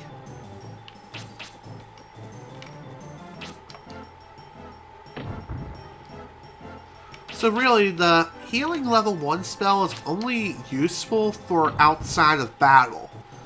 During battle, it's not the most useful thing ever.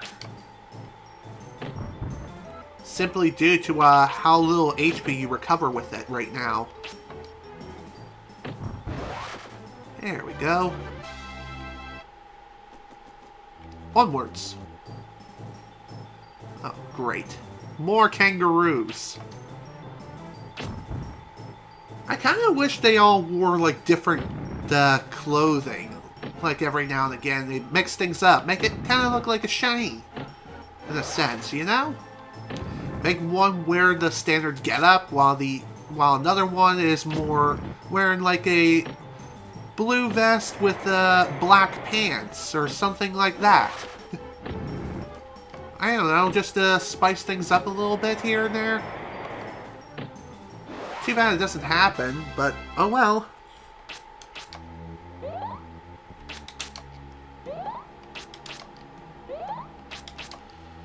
The good news is, even though we're healing ourselves over and over again, it does help with leveling up our magic.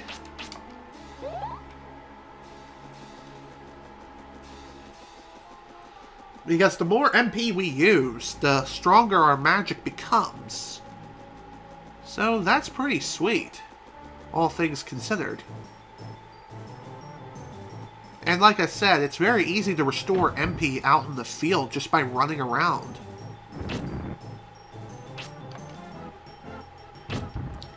Really?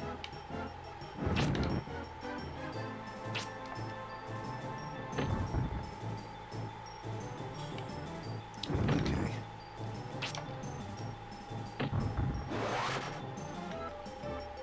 Oh, how I love the camera sometimes. So easy for it to get stuck on the frickin' trees.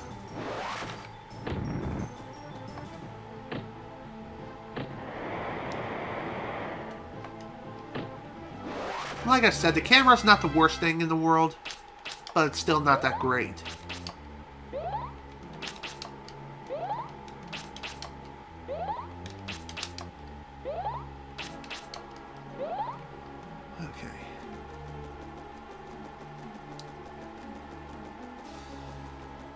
Okay. Oh, come on, really? You had to come in now? Again, if you're not feeling up to fighting any enemies here, one thing you could do is just try to make your escape as quickly as possible. But honestly, it's not really recommended. It's best to try to stick out the fights as much as possible, so that way you can keep leveling up and getting stronger. Oh, come on, really?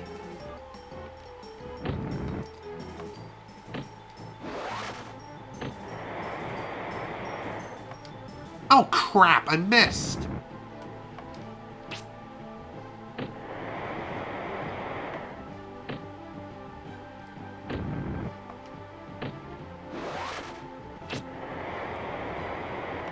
Okay.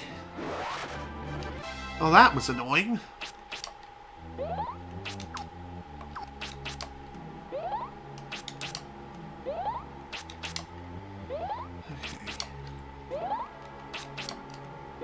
Again, I really wish I could heal a little more HP per use. But again, it's just not the case. Great, now I don't even know where I am. Oh, there we are. Like I said, sometimes it can be kind of difficult to determine where it is that you are.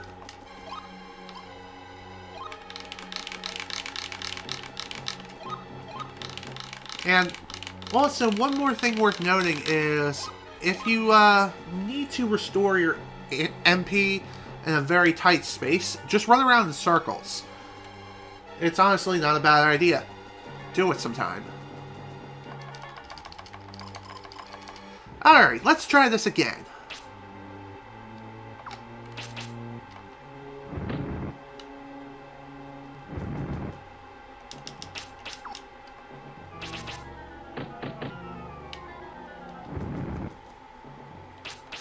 I feel like Fireball is more effective against them than Leaf Cutter is.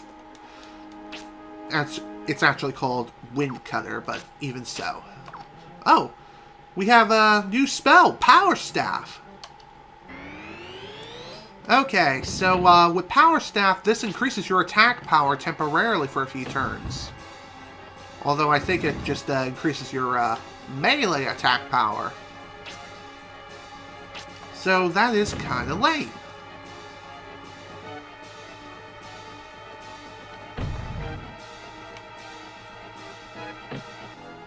Okay, that wasn't that bad. Oof.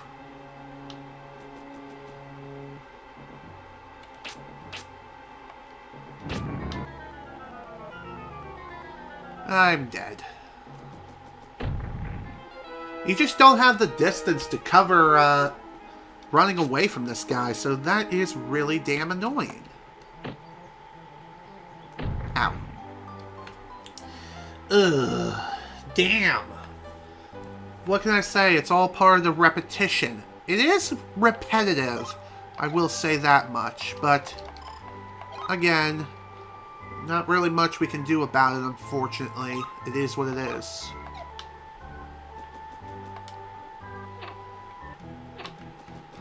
Okay.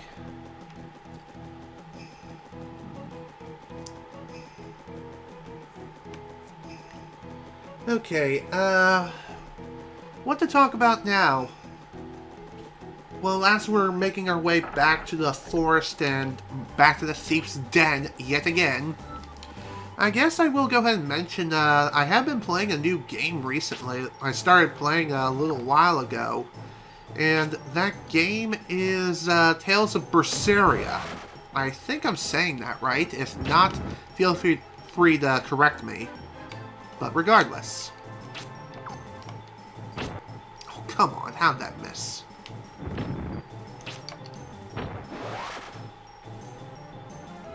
Anyway, I've started playing through not that long ago. And from what I've experienced so far, it's a very enjoyable adventure. I made it quite a ways into the game, though I'm not, like, say, mid-game as far as I can tell, but I am pretty far into it. Got quite a lot done, though I'm not quite close to endgame yet. That is for sure.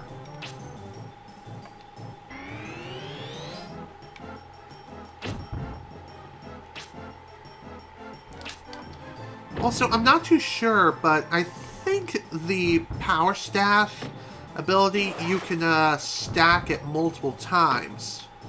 Then again, maybe you can't. It only works like one time. Regardless, it's a very useful ability for like melee and close combat, but not so much for spells, which is rather unfortunate. Come on, off the frickin' tree.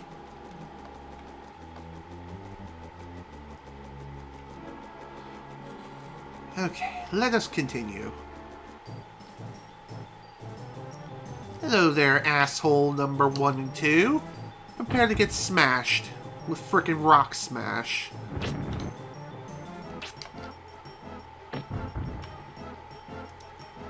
So basically, the combat system all revolves around this. Enemies are at range, use spells. If they're up close and personal in your grill, give them a whack across the face. God damn it. God damn it.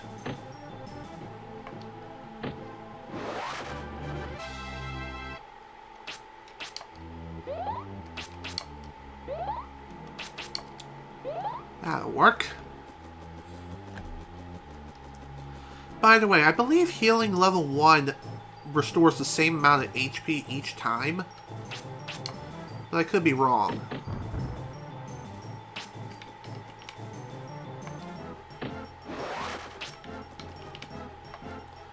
Whack.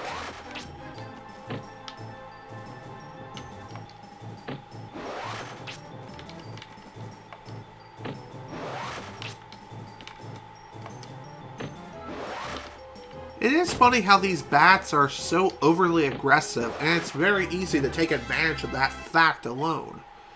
Ooh, another upgrade. Nice. The only thing left to upgrade now is Wind, up to level 7. Though, like I said, it does take time. Also, how did I miss? Okay, so, with the rock up to level 7, we now have spirit armor. with this will increase our defenses for a few turns. So, honestly, that's a very useful ability to have, especially for early game. Goodbye. Plus, I think defensive magic lasts longer than offensive magic does. Although, I think you can stack the two of them together. So, that is something to keep in mind. Dang it!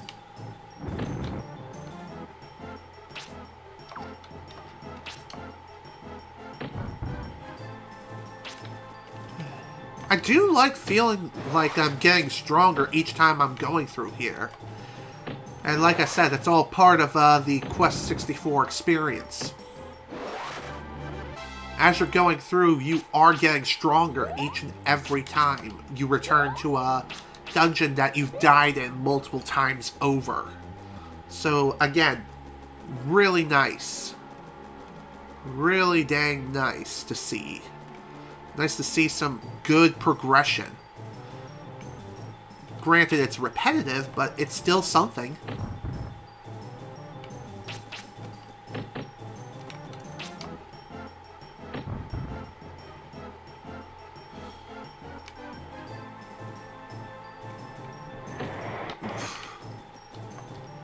Was not expecting that.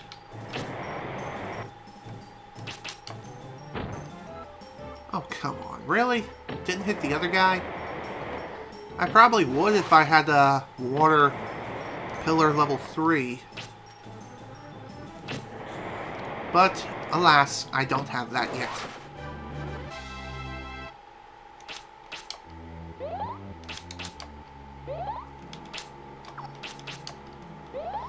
One other thing worth noting is that the defensive and offensive magic that buffs your stats temporarily, they can only be used during battle, but healing magic can be used outside of battle.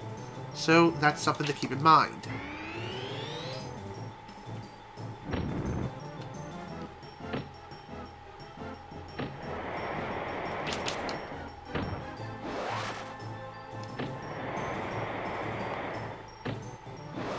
Okay. One pretty annoying thing about this game is if you're unsure of whether or not you'll be able to increase your spirit level, you may accidentally end up upgrading something that you don't mean to. So that's something you need to keep in mind. Also, for whatever reason, the spells that increase your offense, defense, etc., they have a chance to fail. And if it fails, oh dear. You just wasted magic for no reason. And that really sucks.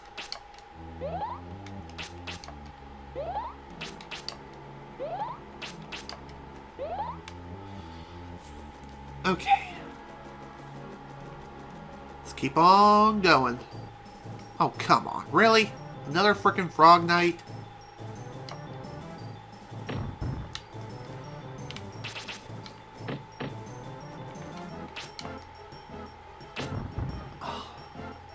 Dude.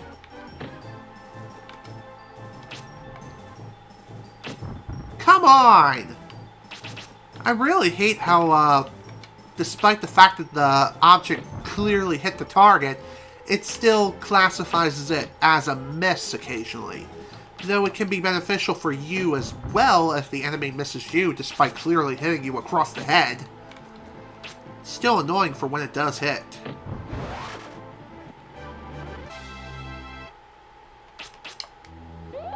So, one other thing worth noting is, if you end up winning a battle, wait a moment before you start trying to heal yourself.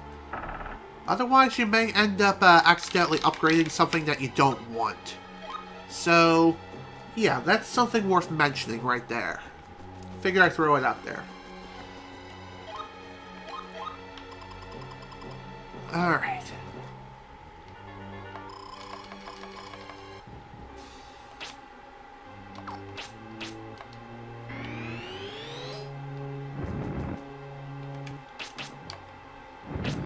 Let's go again.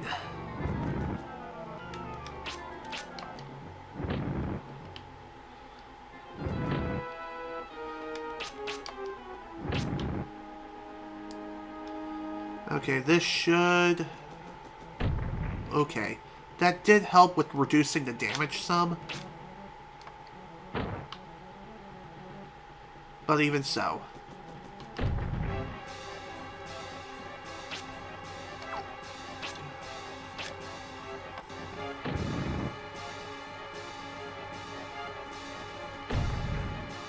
Okay.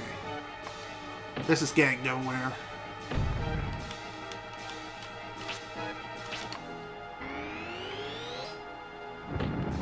Okay, I'm kind of surprised he started resorting back to that.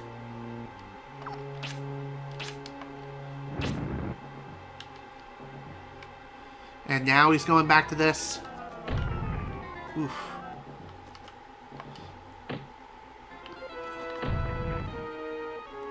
Of all times to have that completely fail or wear off, why now?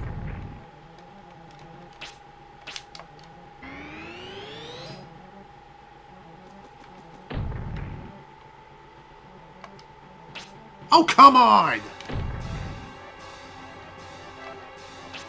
Jesus Christ. I'm dead again.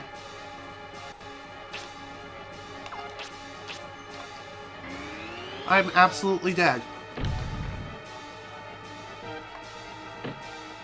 Finally, I got a whack in. Too bad it doesn't matter because I'm dead. Ugh, that is so annoying. Especially when you are trying oh so desperately to kill the enemy and just miss, like whiff, all the time. Never ends. Until you get like one whack in and then it's already over. You're dead. God, that sucks so hard.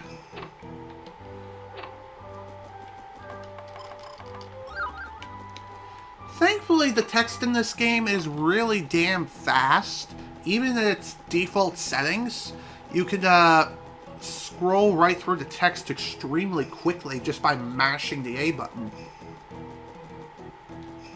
It's honestly not a bad strategy, especially when trying to get through repetitive texts over and over again. It really isn't that bad.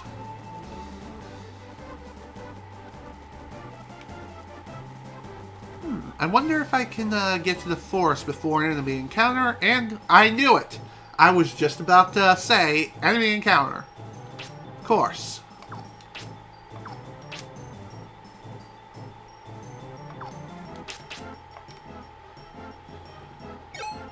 Oh wow, restriction actually worked this time.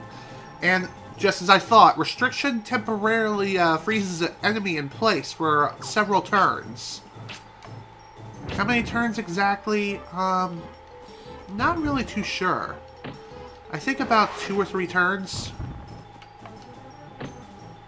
However, it's not useful against bosses as I don't think it'll work.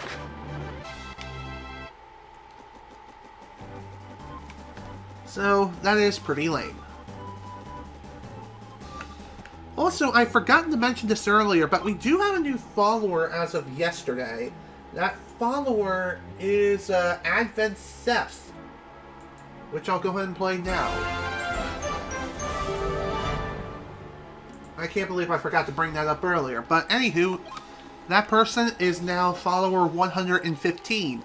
And I have to say, thank you so much for the follow, dude. Highly appreciate it. Hope you enjoy your stay here. Sorry I didn't get around to saying it until now.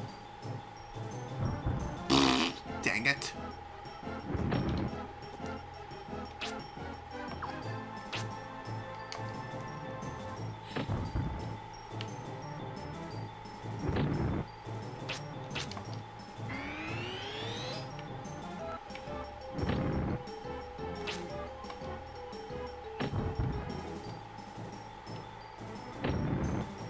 I feel as though the fire-based attacks, you can't dodge them no matter what you do.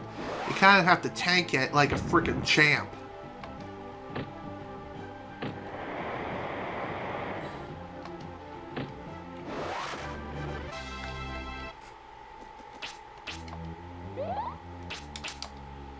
Okay, let's keep on trucking.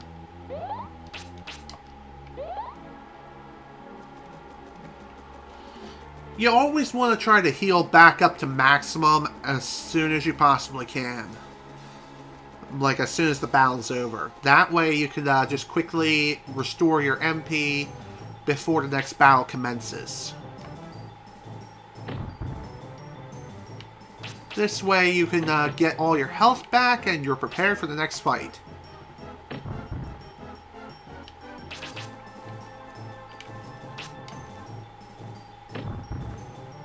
One other thing worth noting is, thankfully, healing magic cannot fail.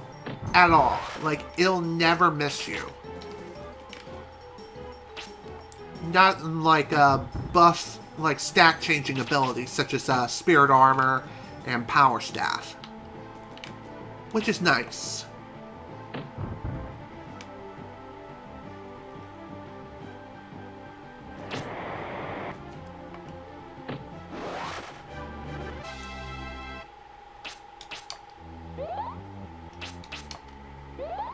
I wonder how much magic... Okay, 76%.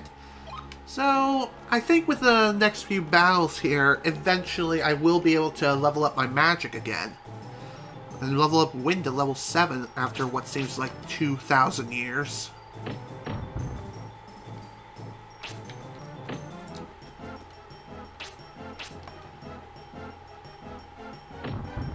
Oh, really?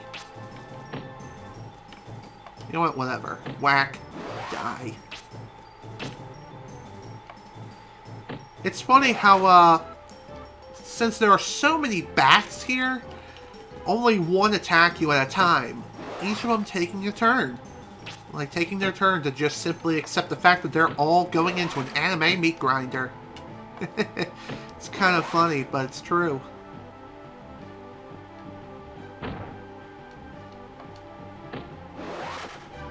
Goodbye.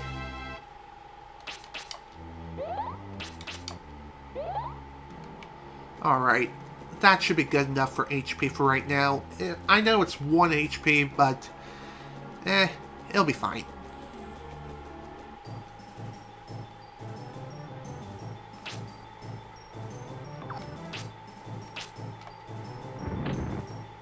Oh wow, there's actually a third enemy? I didn't even realize it was this butthole again.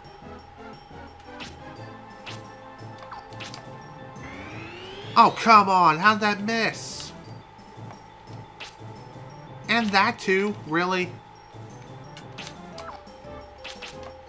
God damn it.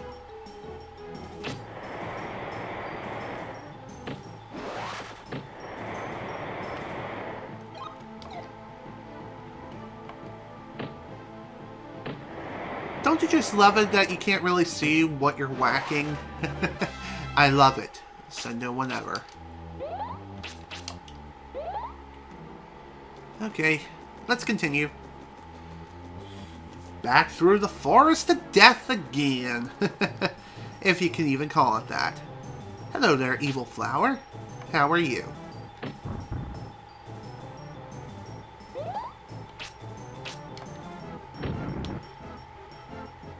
It's funny how this man trap can actually move around.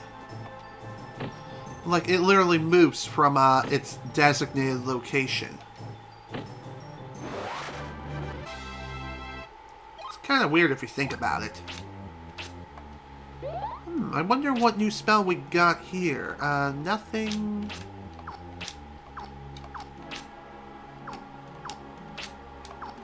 Nothing.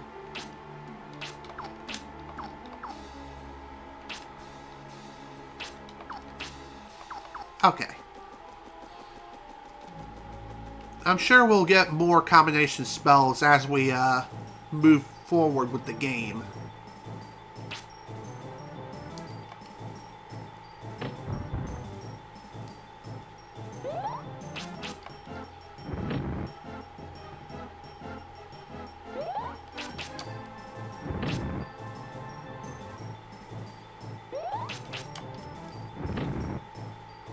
It's funny how you can take advantage of some of the enemy's AI just by simply spamming certain attacks, especially enemies of which primarily have the AI of just standing in place.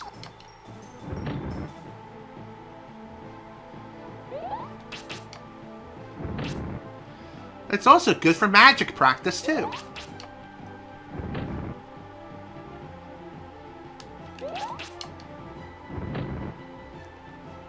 It does take a while, though, and it may cause you to run out of MP, which is rather unfortunate. But if you run out, you can just run up against the enemies and just give them a good whack across the face.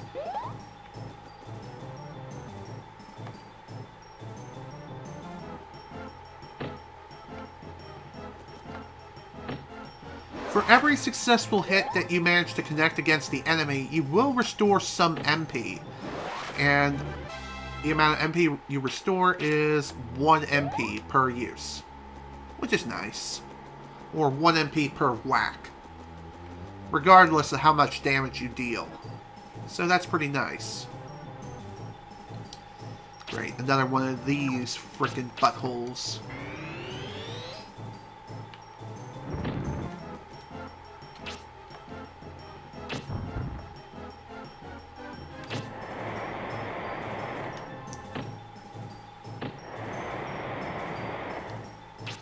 Oh, come on, really?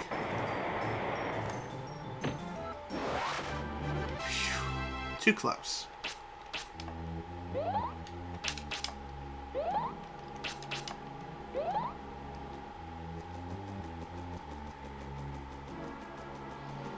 One thing to keep in mind, though, is as you're progressing through the game and getting stronger, you will have to keep an eye on your MP and manage it carefully, as running around, though it is very beneficial, it may not be enough to save you in the long run.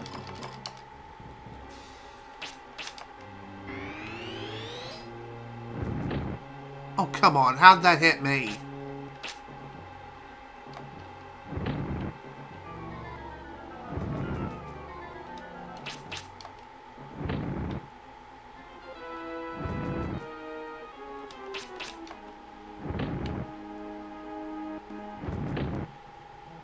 I really hate how sometimes, even though it seems like you should be able to dodge the attack successfully, it still somehow hits you.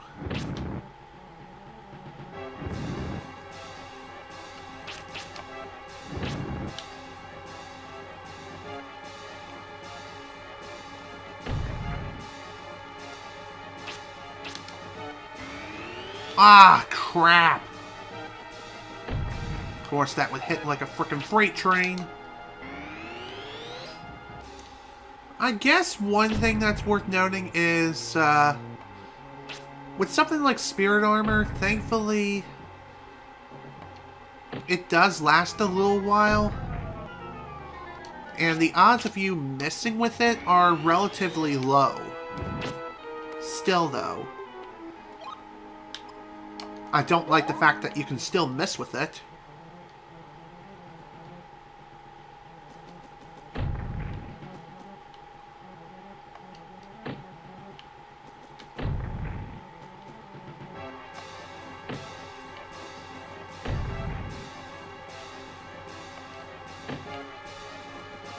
Spell's worn off.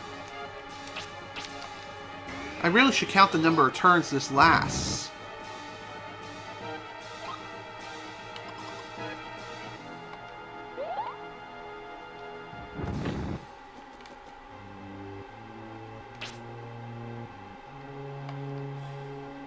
Why did I use rock? Because I'm just that big of a freaking rock star?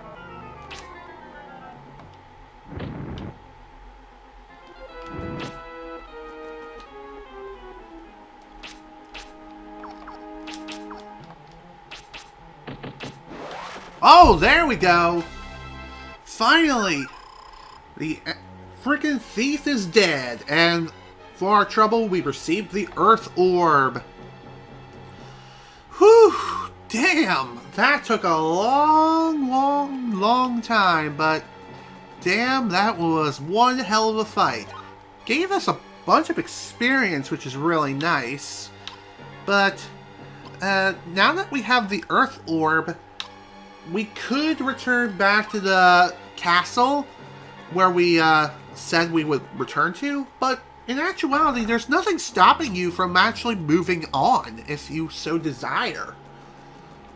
Really. There really isn't, but it's definitely worth going back to the castle town. So that way you can receive some additional lore, while also even potentially receive some additional rewards for your efforts. So, that's pretty nice.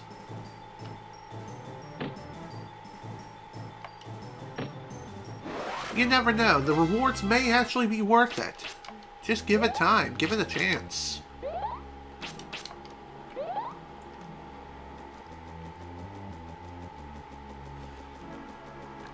Alright, well with that, we're basically done with this forest. And I will be going back to Castletown, which is Dondoran.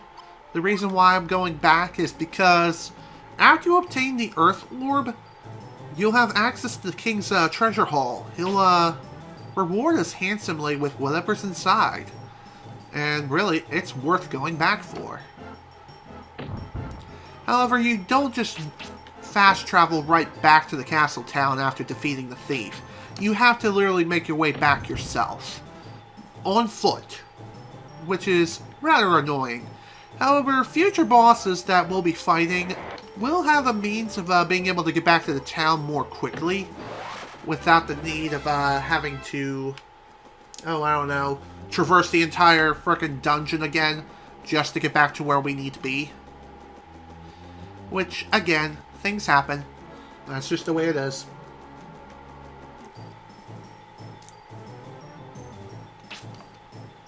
Did that Frog Knight's Shao just glitch? Yeah, it is. It is glitching.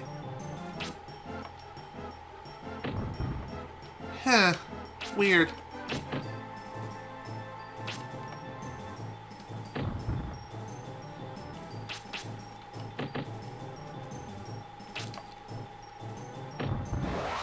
There we go. Another one down. On to the next. That's fine. Oh, great. More of you, huh?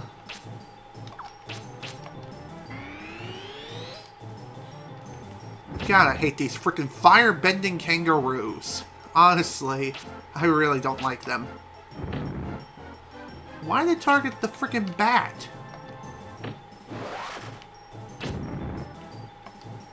I don't get it. Here we go. All done.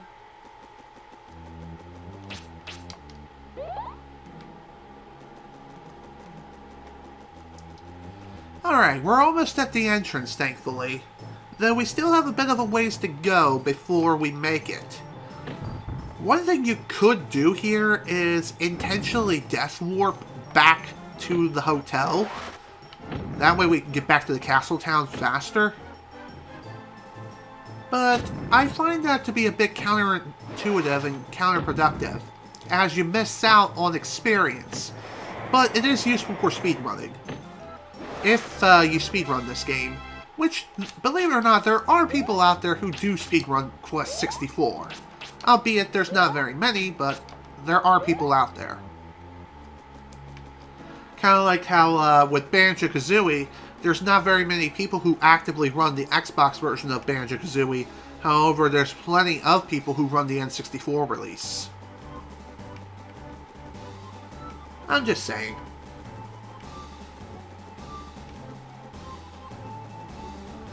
Okay. Finally out of the frickin' forest. About time. Almost back to Dondoran, which is pretty nice. I'm surprised that even hit. There you go.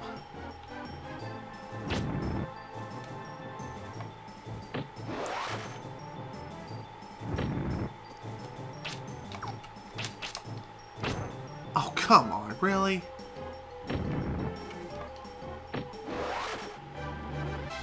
Whatever. I win.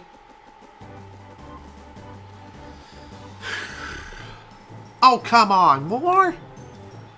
Again, sometimes these things happen. Especially when you're trying to get back to a frickin' town.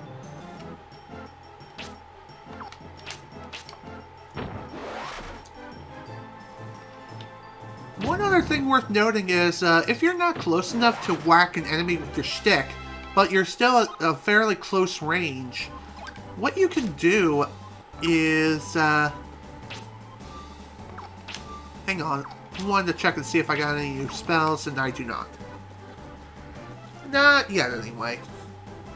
Probably have to level up my spells a bit more, like up to level 12 or something.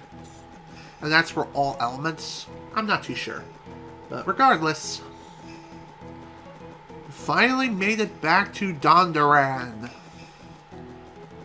Nice to see that we finally made our grand return. And with the Earth Orb in hand, too. Excuse me. Let me tell you, that was one hell of a battle. It was a lot of dancing around and praying that hits actually connect. You have succeeded where my bravest knights have failed. It's just as the Grand Abbot foretold. I hereby bequeath you the Earth Orb. It will help you in your search for your father and the Eletail book. Listen carefully. A hidden door behind the throne is open. You may take from it any treasures you need. Your courage must be rewarded. Okay, so this important object that I just oh so desperately got back from you in a very dangerous way, just suddenly you can you just give it to me without any sort of worry whatsoever. Oh, we also got a new spell, Evade.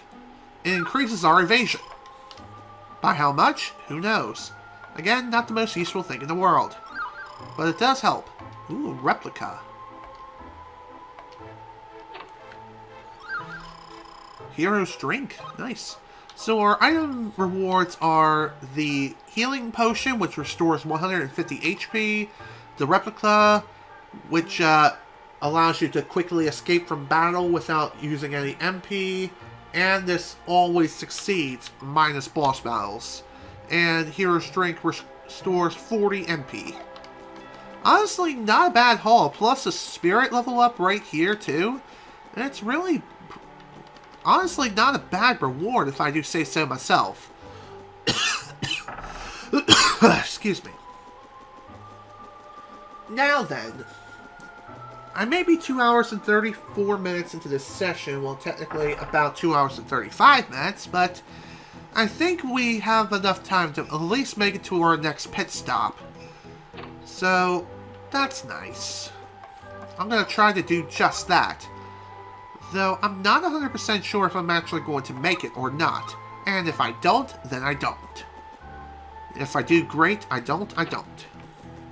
Again, we'll have to see how the enemy encounters will be. Sometimes they may be a little nuisance, and other times they may actually be evil little freaks that just want to murder your face. Never really looked in this house, though. Okay, nothing really in here. And I think if you go around the town and talk to the townspeople, they'll just say, "Oh, yay, thank God the thief is gone. Now I can get back to my normal daily life. Yay."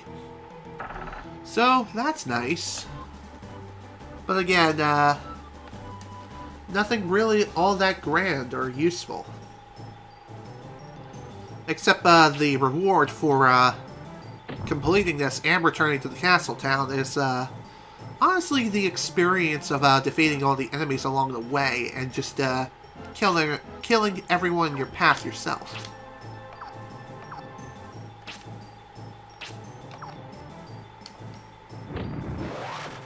Okay.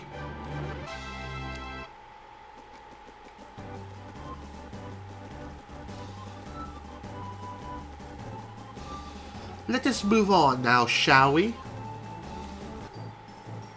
If you remember correctly, our next stop, believe it or not, is actually going to be a little bit of a ways out. And thankfully it's not too far into the forest. Though the forest we will have to go back in, we don't have to stick around for very long, as the exit and where to go to next is not that far into the forest, as I was trying to talk about before. But even so, figure I'd throw it out there.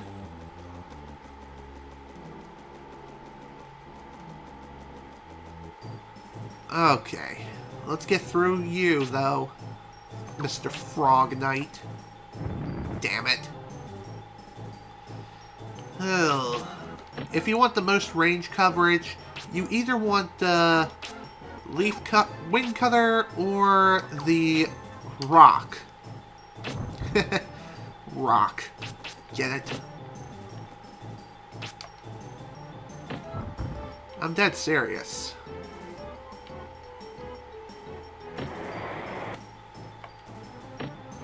Okay, all done. Alright, let's move on. The gate of the new land awaits. As far as where this land will take us, only one way to find out, folks, and that is to just walk through the gate and see for ourselves. Goodbye.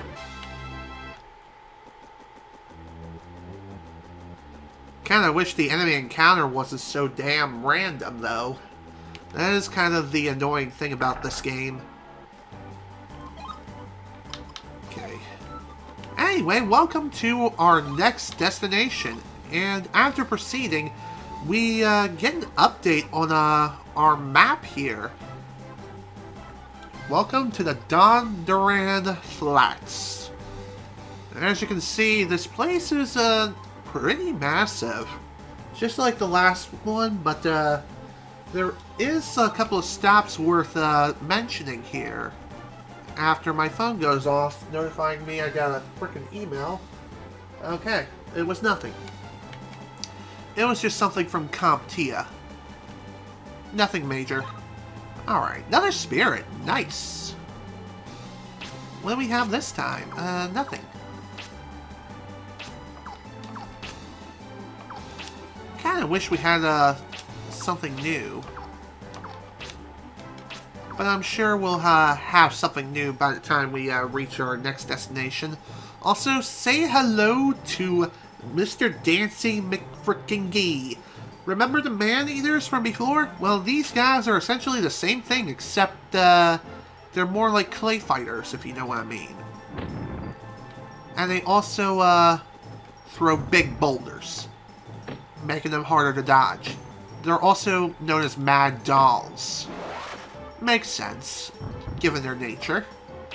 But just like with man-eaters, they're not that bad to take out. Just get up close and personal, give them a good whack, and eventually they'll die. Honestly, their boulders are the most damaging attacks of which they have. Other than that, though, it's really not that bad. Alright, let's move on. Oh, we have bigger bats now. Great. These are death hungers. What's annoying about them is, again, they can freeze you in place. And when you're frozen, you're stuck that way for a few turns.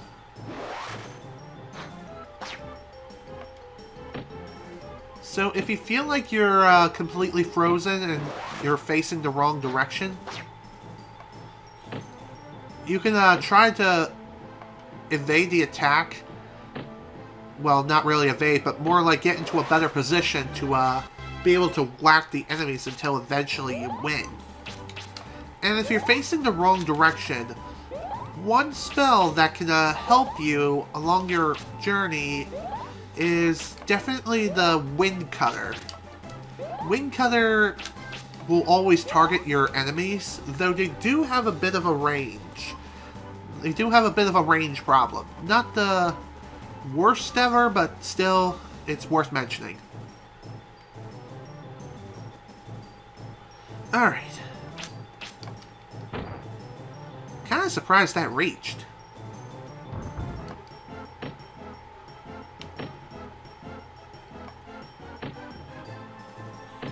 Okay.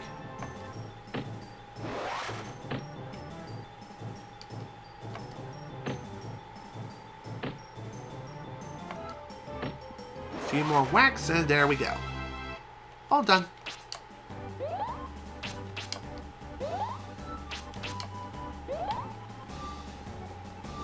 And as you can see, we are getting stronger with our magic, so healing level 1 is becoming a little bit more effective as healing 5 HP as opposed to 4.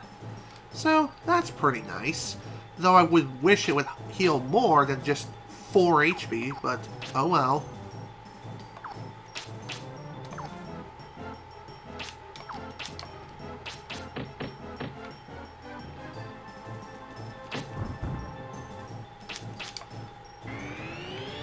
Alright. Evasion, what that will do is temporarily increase your agility. Although I don't think it increases your battle space by any means. It just increases the likelihood of you dodging attacks. Oh, come on! That was so lit! So unfair. But whatever. I guess it wasn't on screen for long enough. That's lame. Also, get used to hearing that sound effect. You'll be hearing it quite a lot. In fact, you'll be hearing that in your dreams. Because you'll be healing so frickin' often that it's gonna make your frickin' head spin.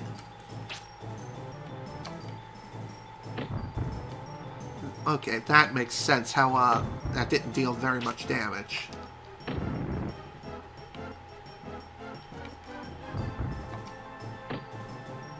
I don't even know what to call these mad dolls, really.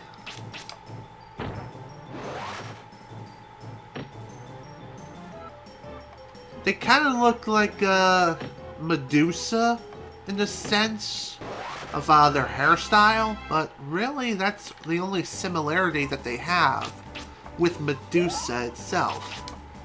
From like Greek mythology. Yeah, that one. That'll work.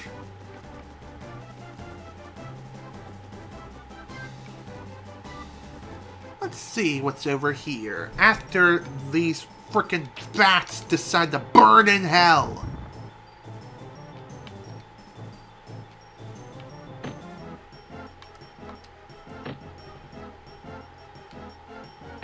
I really do feel like your best course of action, if there are multiple enemies grouped up against you, try using Water Pillar level 2 or level 3.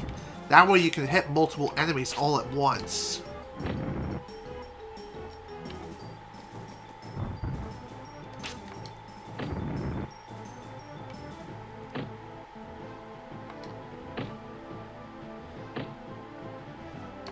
And as expected, the enemies here are going to be a lot more fierce and a lot more powerful. That's to be expected whenever you're exploring new areas. You'll be encountering some very powerful enemies, especially for, even for this point in the game. It does seem kind of annoying how it seems like no matter where you go, enemies are always stronger than you, but I like a challenge. I like that challenge quite a lot, actually. Ooh, we have another new enemy. Of course that missed. We have an Aphis. Well, basically, it's like a three-headed snake. It primarily shoots wind attacks. That's really all it really does.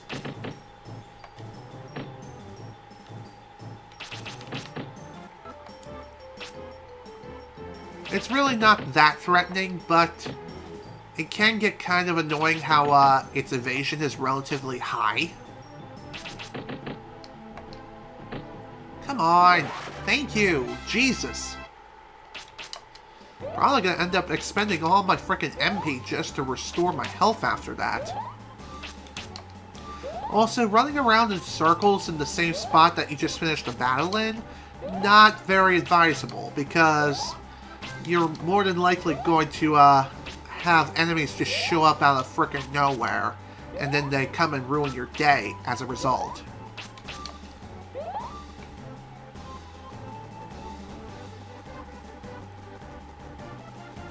Another spirit. No, I can't quite get that from here. I do have to take another path in order to reach it. You may think that I should be able to, oh, I don't know, climb a mountain or something, but no, you can't do that. You have to take the long way around, which is rather annoying.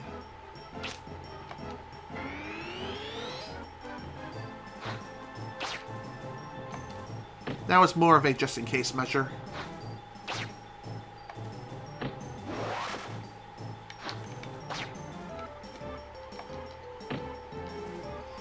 Okay, let's continue.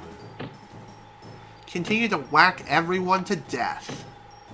Because honestly, that's the best thing for us to do right now. It's funny how the enemy's melee damage is not very high outside of certain bosses. AKA like the first boss, the freaking thief who stole the Earth Orb originally. It's really not that bad. Okay. All better. I wonder what's down here. Nothing. Just a raging river. That's really about it.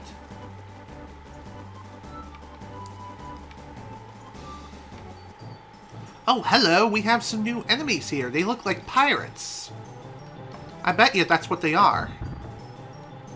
No, they're goblins. Okay, so they have a new variation of the Wind Cutter spell. It also is very effective, and it deals more damage than the Wind Cutter does.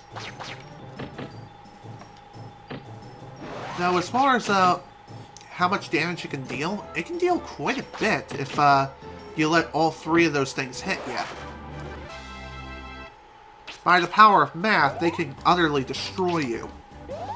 But for the most part, they're really not that bad.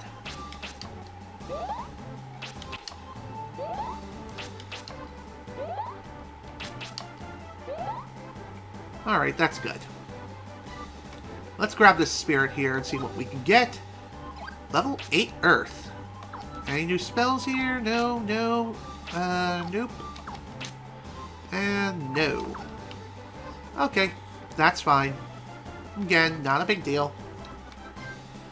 Now, I believe, according to the map, there is another forest.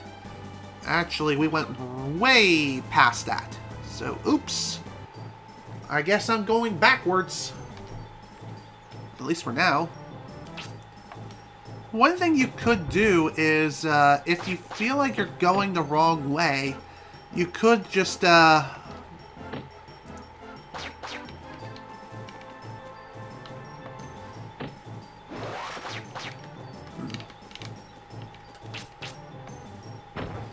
You could just use the wings to go back to the previous town and then just make your way through again.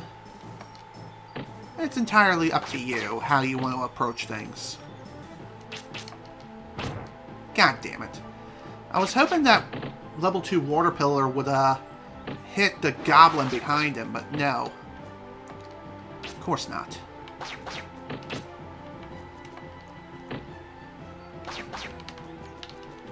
I'm surprised that missed.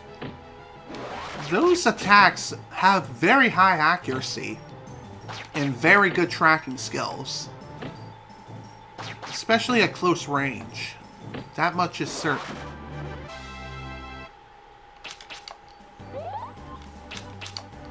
Okay.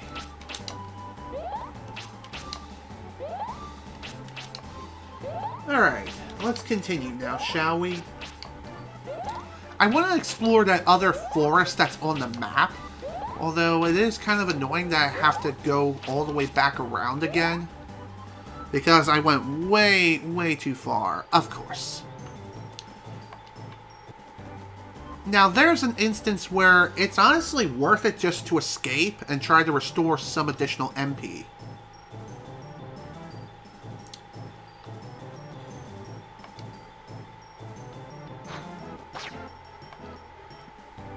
By the way, it is possible to get frozen in place before you even manage to make your escape. However, if you make it to the escape barrier before being frozen and you hit the A button, you can still escape from battle no matter what. So that's pretty nice.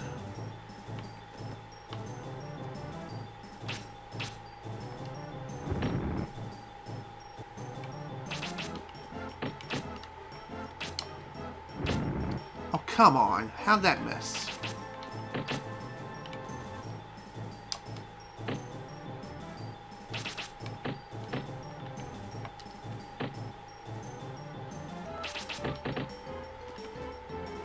Okay. Just gotta keep on trucking.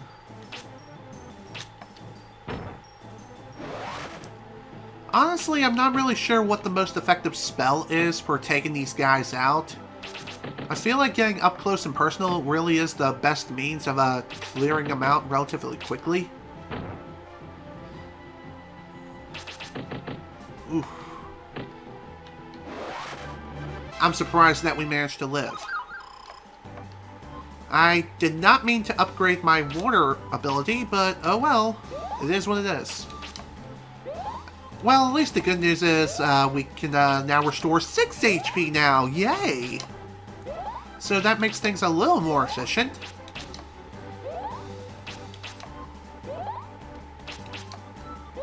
Although I think we are going to run out of MP before we even heal ourselves all the way, which is rather unfortunate. Oh well, what can you do? Ooh, would you look at that? The sun is setting.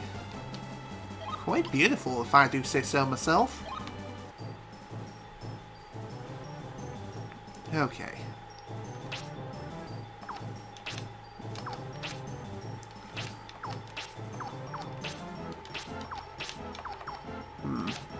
No new spells, unfortunately.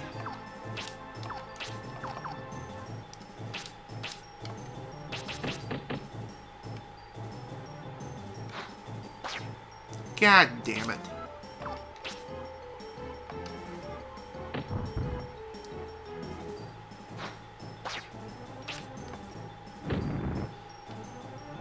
Okay. Guess we'll just have to deal with you. And pray that we end up whacking the right enemy.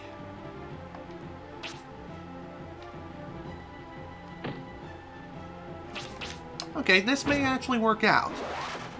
As, we can, just simply use Water Pillar to attack both enemies at once, if they're in the right position.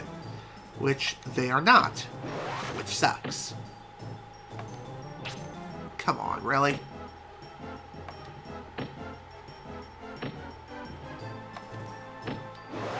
Thank you, good God. That took a while. Okay.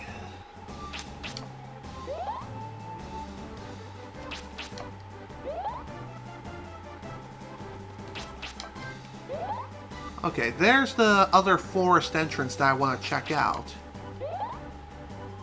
As far as how we're going to get there, one thing you can definitely do to help figure it out is just to follow the walls, follow the perimeter, and just follow it until you reach your destination. God damn it.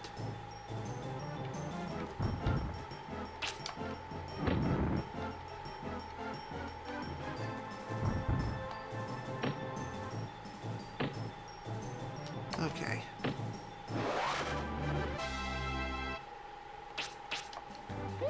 Alrighty. Let us head on forward. Let's head forward and see if we can reach this forest by nightfall. Though, whether or not we'll actually reach it is a good question within itself, especially since we're getting close to 3 hours. So I think what I'm going to do is, once I reach this forest and explore a bit, and figure out what it is I can find there, I may call it a session.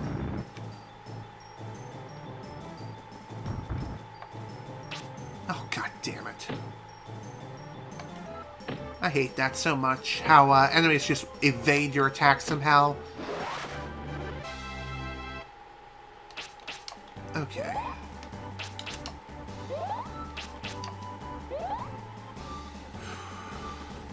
This level 1 healing really is not being very efficient right now. Okay. Okay, now the question is, how is it that I'm going to be able to get up there to the forest area? Because it looks as though the cliffside completely blocks it. How did that miss? Whatever.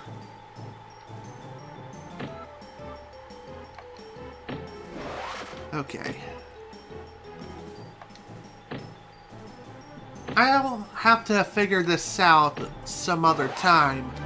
Then again, I could probably figure it out within the next few minutes. Again, I wish the map was a little more detailed so it can tell me what it is I'm missing.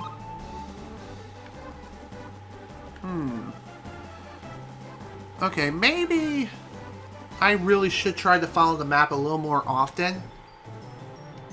I forgot to heal myself. Crud. Oh well, it's fine.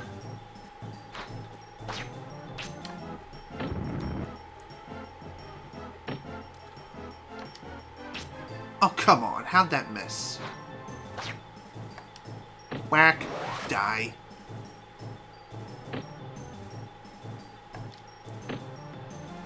Okay.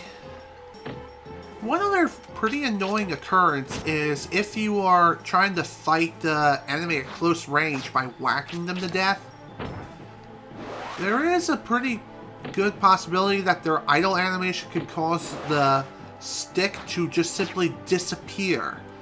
And if that happens, you essentially pass your turn, which is very bad.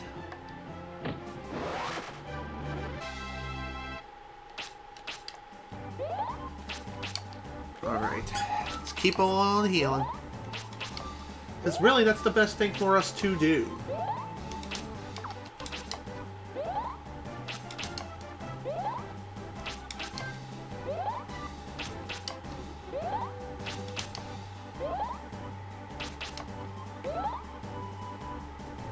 I'm surprised we barely had enough frickin' MP to frickin' restore ourselves back up to full health. Really? Again? Okay, that works. Again, not who I was really targeting, but it's fine.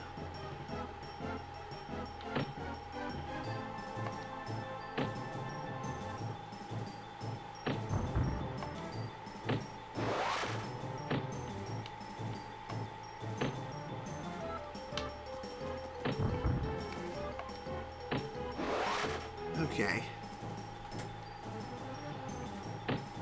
Shouldn't be too much further until we reach the other forest around here. Technically speaking, the other forest that we can go to is optional, but it will hold some rewards there. Believe me, I've actually watched, I think a task of the game? I could be wrong. Like a task playthrough, where it went after all the spirits? I'm not too sure. But regardless, I did see something to that extent.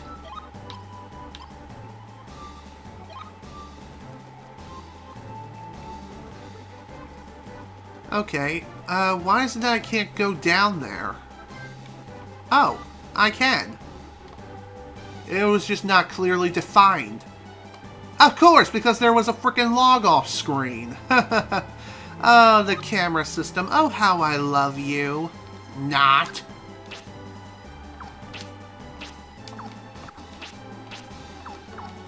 God, I hate that crap so much. I really do. Anywho, let's get ready to head into the forest. This other forest that's just over here, just beyond the horizon. Whack. Oh, come on. Really?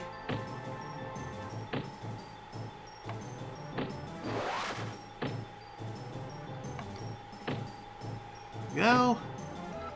Just a little more and done.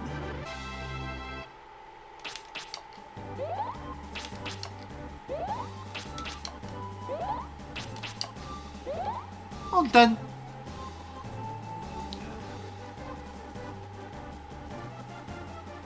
Alright, the next forest that we're going to be heading into is known as Glencoe Forest. Kind of a weird name for a forest, if you ask me. Well, at least it's not crimson. But anywho, this forest is rather unique. This is a very unique forest as, not only is it a pretty dark place, but it does hold some, unique enemies, such as hot lips. Ooh!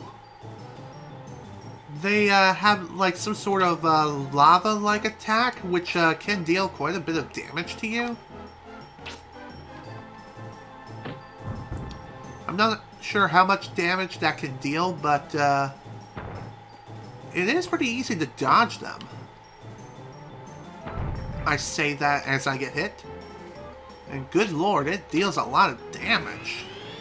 So this place is a pretty dangerous place. And even if I do end up dying here, it won't be that big of a deal. Because again, we can just,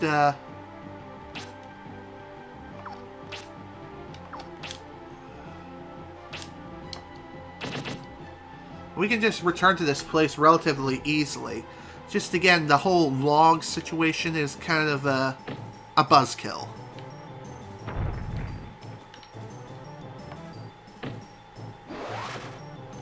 Although this is providing a good experience overall. And really, they're not that bad to deal with if you think about it. Just if they get too close, that's when things get dicey.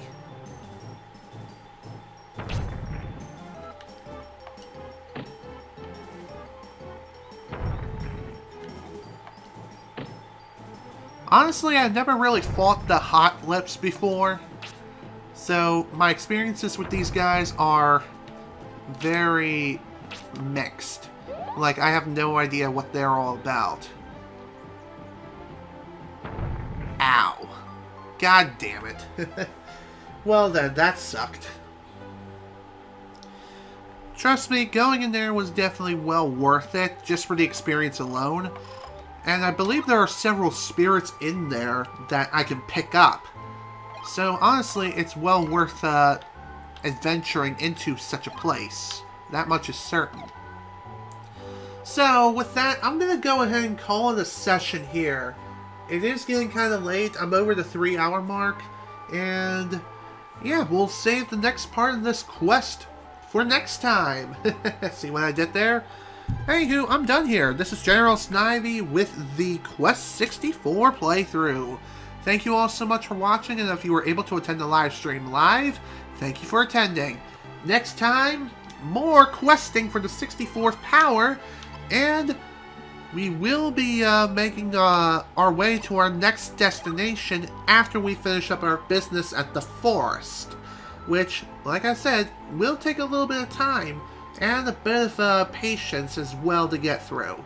So with that, like I said, thank you all so much for watching. Hope you all enjoyed. See you all on the flip side.